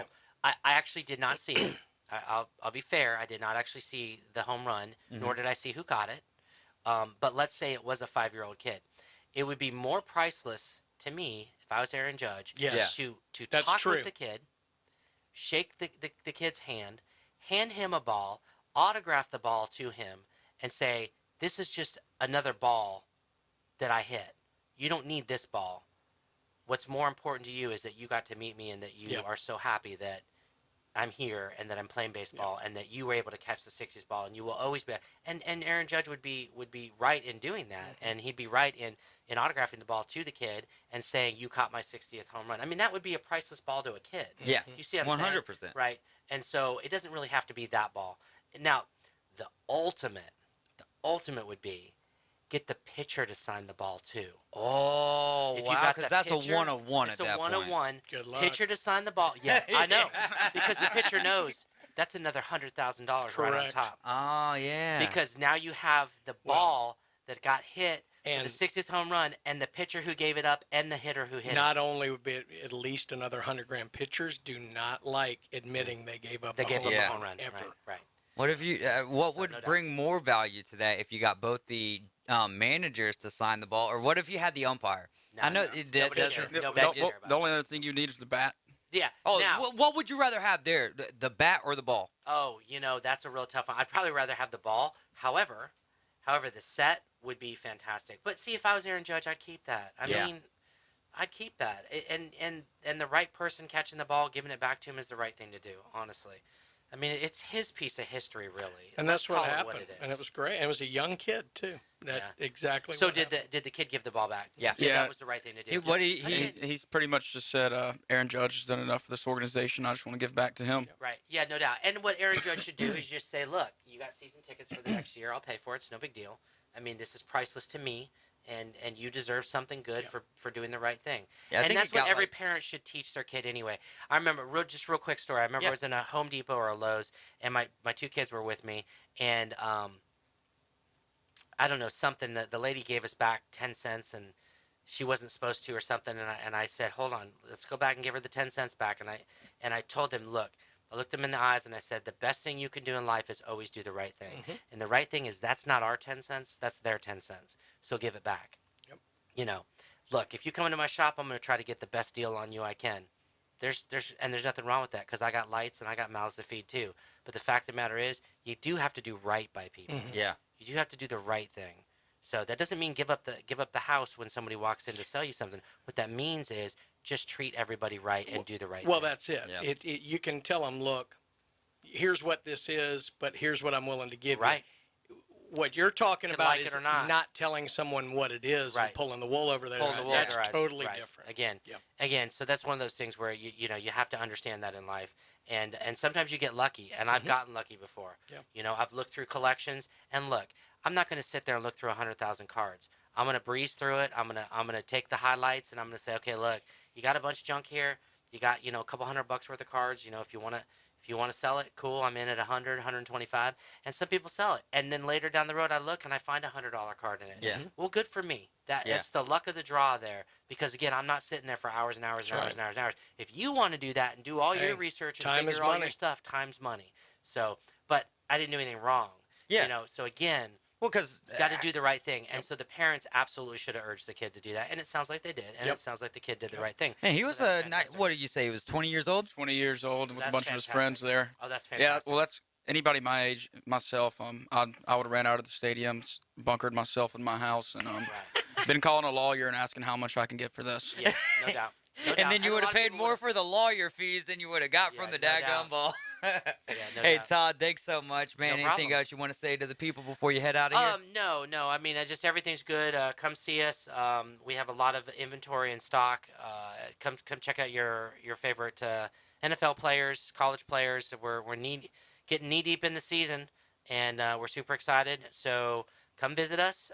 Remember, we're at 11939 PCB Parkway on Back Beach, Panama City Beach, 32407. And remember, give us a call. 850-320-8388. And you guys have the rest of a good week and a good weekend, and let's watch some more sports. Let's go, man. Look how chipper he is when he goes 7-3. Yeah, no doubt. And also check him out on Whatnot as well. Yeah, Whatnot, and PCB Coins, and we're also going to be doing Gulf Coast Hobby. Yeah. That is our Pokemon channel. We already have it up and running. It's been going good. Next week, we're going to start hot and heavy 5 days a week. Gulf Coast Hobby.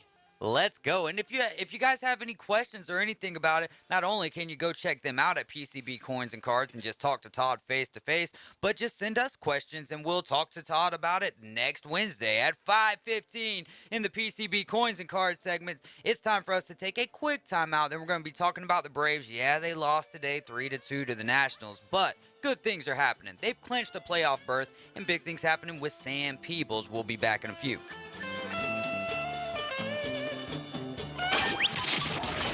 ESPN Northwest Florida. Here's what's happening. Listeners in Northwest Florida and South Alabama, be prepared. It's hurricane season. We're collecting items residents here and around the country will need in the event of a hurricane. Toiletries, garbage bags, diapers, over-the-counter medicines, clothing, batteries, first aid. Items can be dropped off at our new offices on the beach. 204 Ellen Lane, Suite B, Panama City Beach, 32408. Hurricane Relief America is sponsored by Event Production, Blab TV, and ESPN Northwest Florida. Hi, I'm Tracy, your diamond girl at Tracy's Fine Jewelry. Shopping for the perfect diamond can be difficult, but that's why I've trained my staff to be helpful and to offer you a stress-free diamond experience. Pick your sparkle and use our easy layaway plan. Every woman deserves an exquisite diamond from your diamond girl at Tracy's Fine Jewelry. We don't work on commissions. We work for smiles and I-dos. So if you're tired of high-pressure salespeople, stop by and see us today at Tracy's Fine Jewelry. Hi, I'm Bobby Likas with today's Car Clinic Minute. A friend asked Henry Ford, "Soy, what you been up to?" To most people, this has been a greeting. But to Mr. Ford, it was an idea. I'll tell you how he used his noodle when I come back. The Car Clinic Minute. It's Bobby Likas Car Clinic, brought to you locally by Hewitt Tire and Auto. Call 850-769-7323. Your certified AAA service center and hometown towing. Visit them online at HewittTire.com. On Airport Road in Panama City. That's 850-769-7323. Hewitt Tire and Auto Center and hometown towing. Henry Ford's known for great ideas, but he really used his bean on this one. Soybean, that is. During the Depression, Ford's chemists focused on converting agricultural products into industrial products to stimulate the farm-based economy. Enter the soybean who, in My Fair Lady style, was transformed from dirt-poor roots into the plastic of star car parts, like horn buttons, gear shift knobs, and body enamel. Soy wouldn't, you know? Ford didn't stop there. He also developed a soy wool-like fabric that cost half of sheep's wool. I'm Bobby Likas. Like us, you'll love us. Live from the Rib Crib studio. We are live and local. From Camp Helen State Park to the historic Martin Theater. Definitely time to let our hair down and have some fun. It's the Afternoon Underdogs. 104.3 ESPN Northwest Florida. Love is what we have for you guys. Thank you for riding with the Afternoon Underdogs. You're listening to 104.3 ESPN Northwest Florida.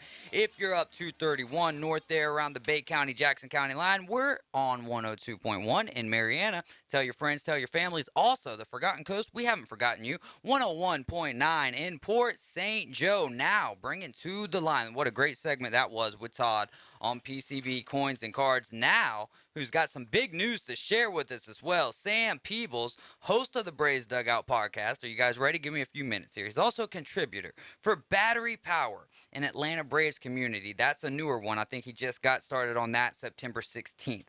Tomahawk Take, he writes for as well. You find great stuff that he does there, Tomahawk Take.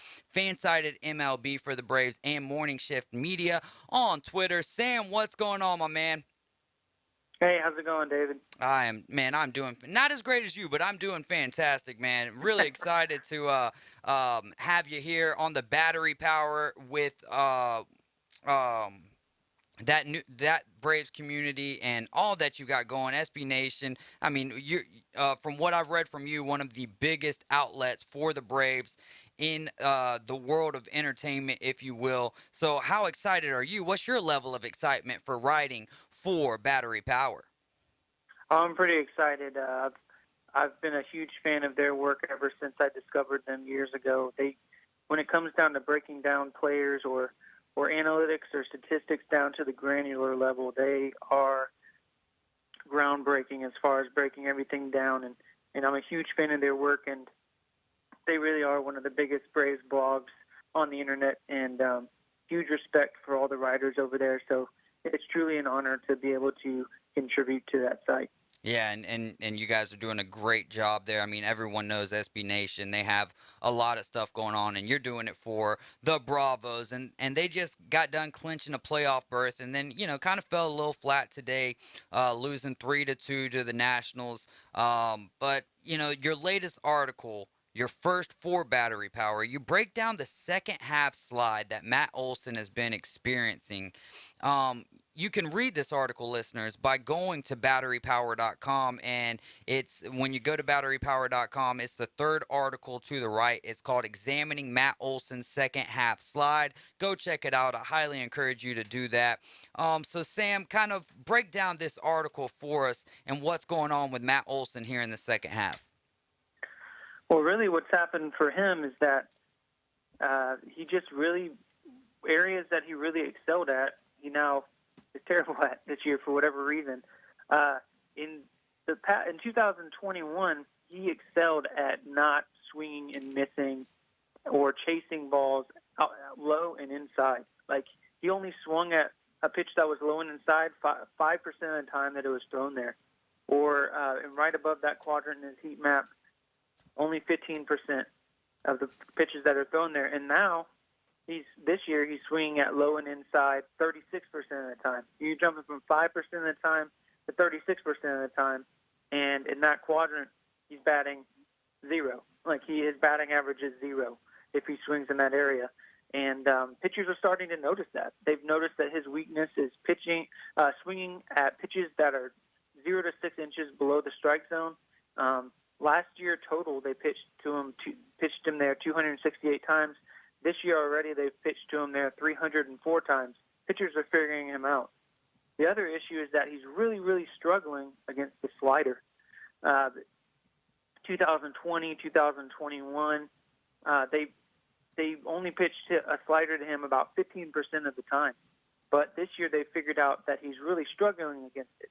In the past, he had weighted expected on-base average of 342 against it. Now it's plummeted to 286 in 2022.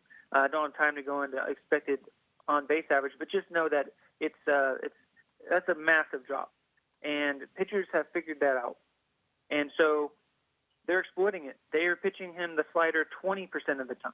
The almost 21%, 20.8% of the time, they're throwing him a slider. They're throwing it in his weak spot, and he can't hit it. The pitchers have pretty much figured him out. So he's got to make adjustments. He's got to sit back, stop swinging at pitches that are low and inside, and figure out how to hit that slider, because they are using it and exploiting him for it.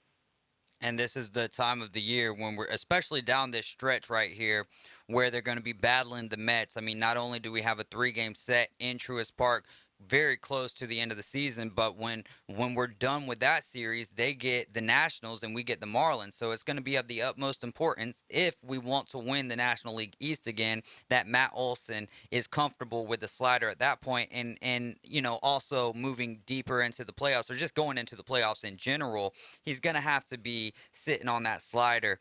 And so with that being said, though, talking about the route for the Braves, what do you think is the better route when you're getting into playoffs, right? For the Braves specifically, is it better for them to play in the wild card round? That way they're not getting that break, or is it better for them to get the first round bye and kind of, get Ozzie to full 100% health? What's the better route for the Braves? Honestly, you want to win the division, one, because you get a bye, so you already increase your odds of making it to the World Series that much higher. But second of all, you'd be facing the Dodgers in the championship series instead of the division series. Mm-hmm. So you have the chance of someone beating the Dodgers in the first round, or rather the second round for them, but their first round. And so your odds just shoot up significantly. Your odds of having to face the Dodgers drop. The amount of rounds of playoffs that you have to go through to get to the World Series drops. Just from a pure math standpoint, you want to win the division. It's not even like a debate for me. Yeah, so the only reason I ask that, and it doesn't necessarily have to do with as much baseball, but I believe when you get that break, a lot of the times, you just start to see the rust somehow starts to show itself. So I've never, myself, I haven't been a big fan of winning that bye because, and every point that you're bringing up makes a lot more sense, especially common sense than what I'm talking about. But it's just past circumstances. You go to the NFL, and with the Tennessee Titans getting the first round bye as the number 1 seed in the AFC last year, and you're thinking, oh man, they're getting all of these players back and healthy. Same way for the Green Bay Packers, and it just doesn't work out. So I've always been that proponent of, if you're hot at the right time, a lot of that other stuff really isn't going to matter. But I love your take, because the biggest thing, right? Who's the team? I'd rather play the Yankees in the first round, and I know that we're talking about different leagues. I'd rather play the Yankees in the first round than I would the Dodgers right now. Oh yeah, there's no way I want to face the Dodgers anytime soon. They're clicking on all cylinders. I mean, to be fair, they're playing in one of the weaker divisions in baseball, but still, they're clicking on all cylinders. Even if Walker Buehler is out, and you know that Clayton Kershaw is pitching lights out, but he's older, so he could show some fatigue. But still, I mean, they're an extremely deep ball club, and I want nothing to do with playing the Dodgers if I can help it. The only thing I do want is I would love to see an NLCS Braves without Freddie Freeman taking on the team who Freddie Freeman is with now. I mean, if we lost, it would be one thing, but daggum, the storylines that would come from that series would be amazing. Oh yeah, ratings would be through the roof. Oh man, think about your content. Like you got that's much. True. That's a fair point. All right. Do you think Aaron Judge will finish with the Triple Crown in the American League? He currently leads all 3 categories. And what home run total do you think he finishes with? Well, it's funny you should ask. Fangraphs does project stuff like that, and currently they have him projected to have 65 home runs. So I'm not going to bet against them. They've been pretty solid this year on their projections. So I'd say it's probably going to be somewhere around 65 home runs. Something else with Aaron Judge, I know you didn't ask, but it's just crazy to me since we're talking about him. He's on pace to have 11.3 wins above replacement. Whoa. We have not had that total since Barry Bonds in 2002. He's absolutely killing it this year. And that's with offense being down across the league. So it's insane. Like last year, I was a big proponent of Ohtani winning MVP because of his overall value. This year, it's Aaron Judge hands down. Yeah, and he's going to make a lot of money after betting on himself this year and putting up the numbers he has. That is a fact, and it scares me if I'm a potential buyer of his, because historically speaking, players normally have their best year right before a big contract year. And if you're going to be paying him for an 11.3 wins above replacement player, you're probably not going to get that next year just based on history alone. Although I'm not going to predict that. I'd hate to predict something like that. But he's playing to a point to where it's going to be a historic contract, whoever pays it. And so real quick before we get out of here, who do you think that is that Aaron Judge? What uniform will Aaron Judge be donning next year? I would say it's probably going to be, honestly, one of these teams that you don't even expect it, because the Dodgers just don't have the funding to bring on that type of contract. The Mets don't have that type of funding right now. The Yankees could, but we'll see. I think it's going to be one of these teams like you probably aren't thinking about. Probably a bigger market team that's struggling, that's taking money off the board, like the Boston Red Sox. Yeah. A team that's been kind of bad, but they're taking money off the board on purpose, like they did the trade deadline this year. So I'd say it's probably going to be a big to large market team, but one that hasn't been good recently. Well, what are the chances? What's the likelihood of the Braves being in that conversation? Because Miles is pointing over here asking, like, could it be the Braves? This is why they've been paying all these players so little so they can get Aaron Judge. I would say the odds are negative if you can go that way. Aaron Judge is looking at like $40 million a year. If the Braves were to pay him, they'd go over the luxury tax threshold. They've never done that. They have the highest payroll they've ever had right now, even including inflation. It's just not going to happen.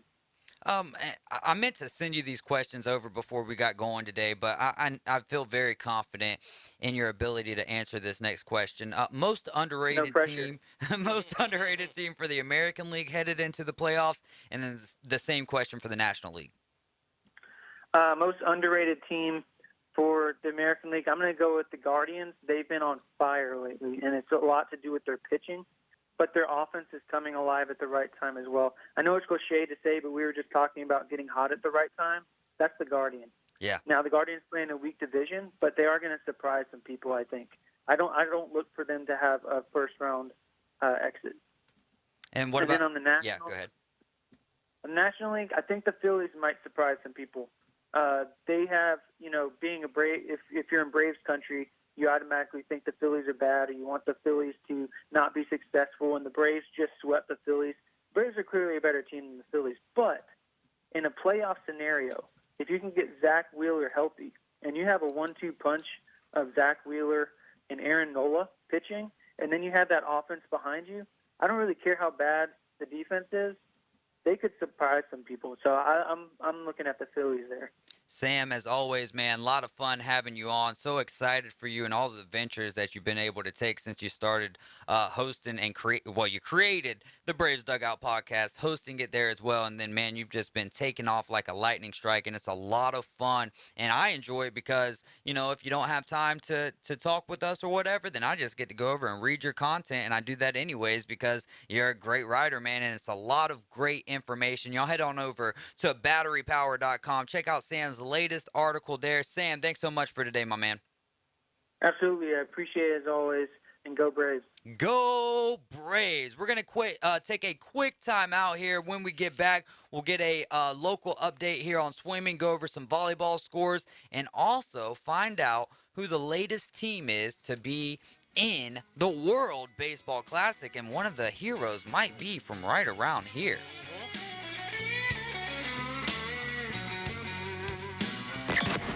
Weather in the Panhandle never stops. Turn to 104.3 ESPN Northwest Florida and staff meteorologist Tim Root for up-to-the-minute weather reports all day long. Moving northwestward into the Gulf of Mexico by the weekend. In-depth storm coverage. Gusty winds up to 60 miles per hour. And breaking weather as it happens. We do have a tropical storm warning. ESPN Northwest Florida. Rely on it. Hey there, folks. Welcome back to another college football season. And welcome back to another season of Fansville by Dr. Pepper. That little slice of heaven. Every man, woman, and student section drinks Dr. Pepper like their life depends on it. It does. Where the air is filled with the scent of charcoal grills, and the streets are marked with yard lines. Practical. Where the current trending baby names are Blitz, Spike, and 2-point conversion. Adorable. And recruitment starts before you're born. It's a linebacker.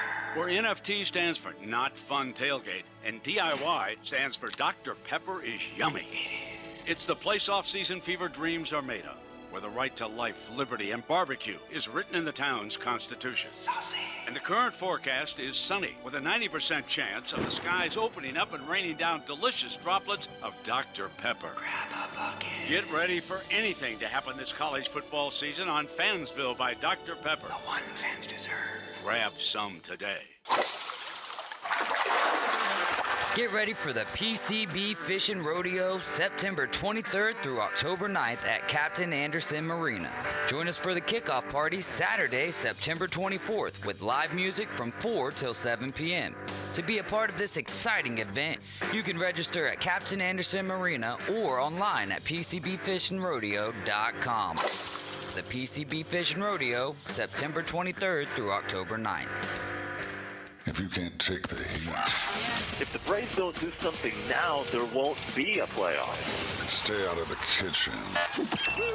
Uncompromising sports talk lives here. Now back to the Rib Crib Radio Room with the Afternoon Underdogs. ESPN Northwest Florida.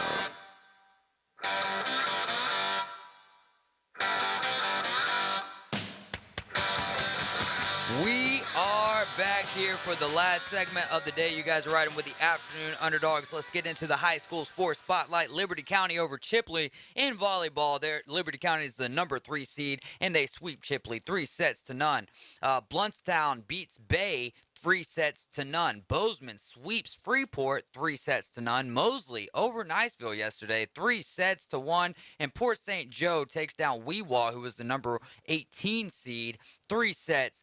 A lot of sweeps around the county. Also, Cottondale over Vernon 3-0. In the world of swimming, Brian Haddad, big integral part there. What do you got on? Yeah, well, the high schools are off this week and next as they kind of make their stretch run later. But the club swimmers, which a lot of the high school swimmers are, we've got a big meet at Frank Brown this weekend. Got almost 500 people from all across the southeast coming in.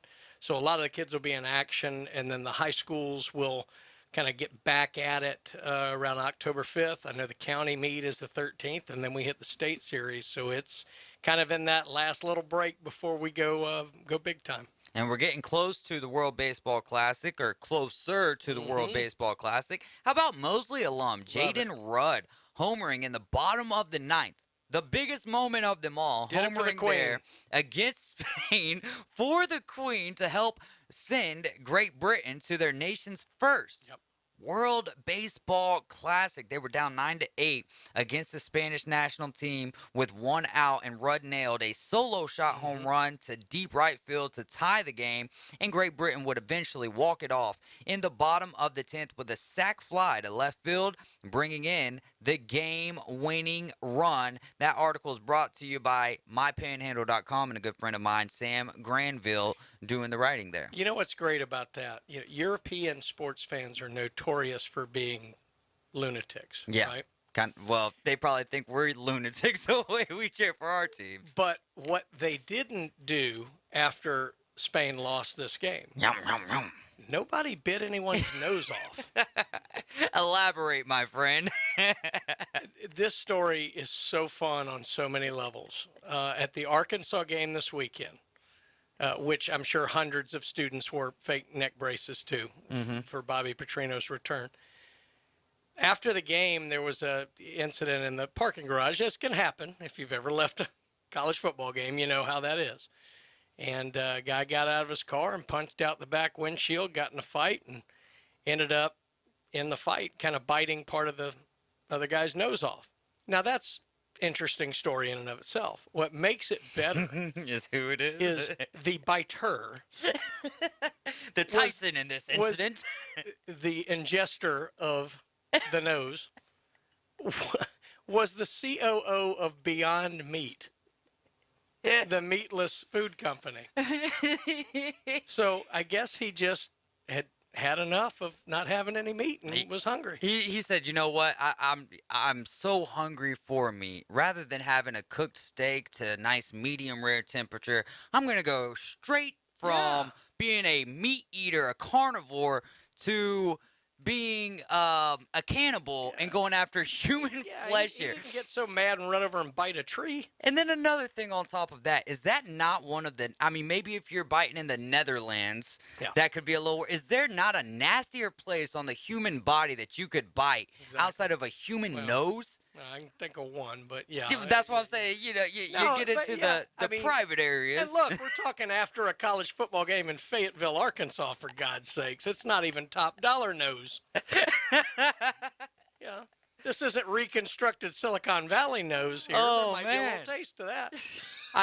This is a fabulous story on so many levels. If you haven't read it, you got to go read this thing. Yeah, man. All you got to do is just type in COO, or really, you could probably type in at this point in time Beyond Meat. So my question to you guys is, ear or nose, which one would you go for? Miles? I got a spin zone. Was this a marketing strategy? Hungry? Why wait?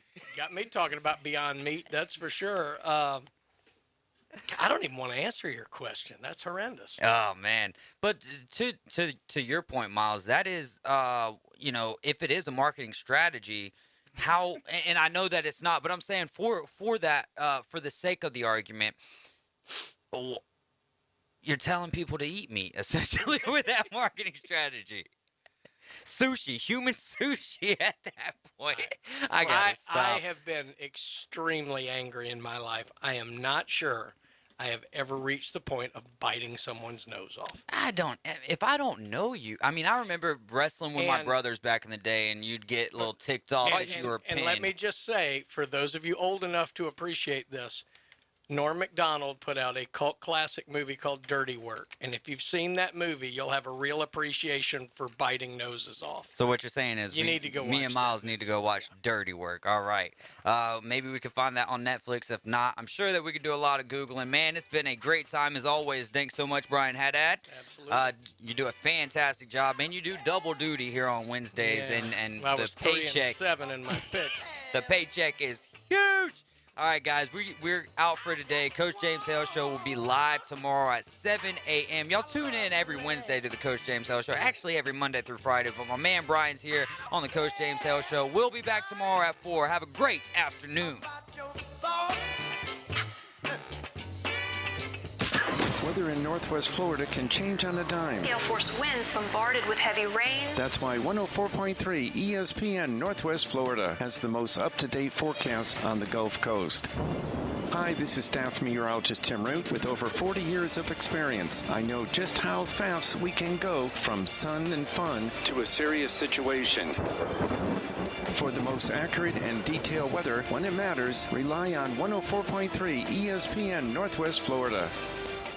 Weather forecast for this afternoon, mostly sunny skies, a few passing clouds, around 93, northeast wind at 5 to 10 miles per hour. Water temperature in the Gulf 84. Air temperature tonight 74, mostly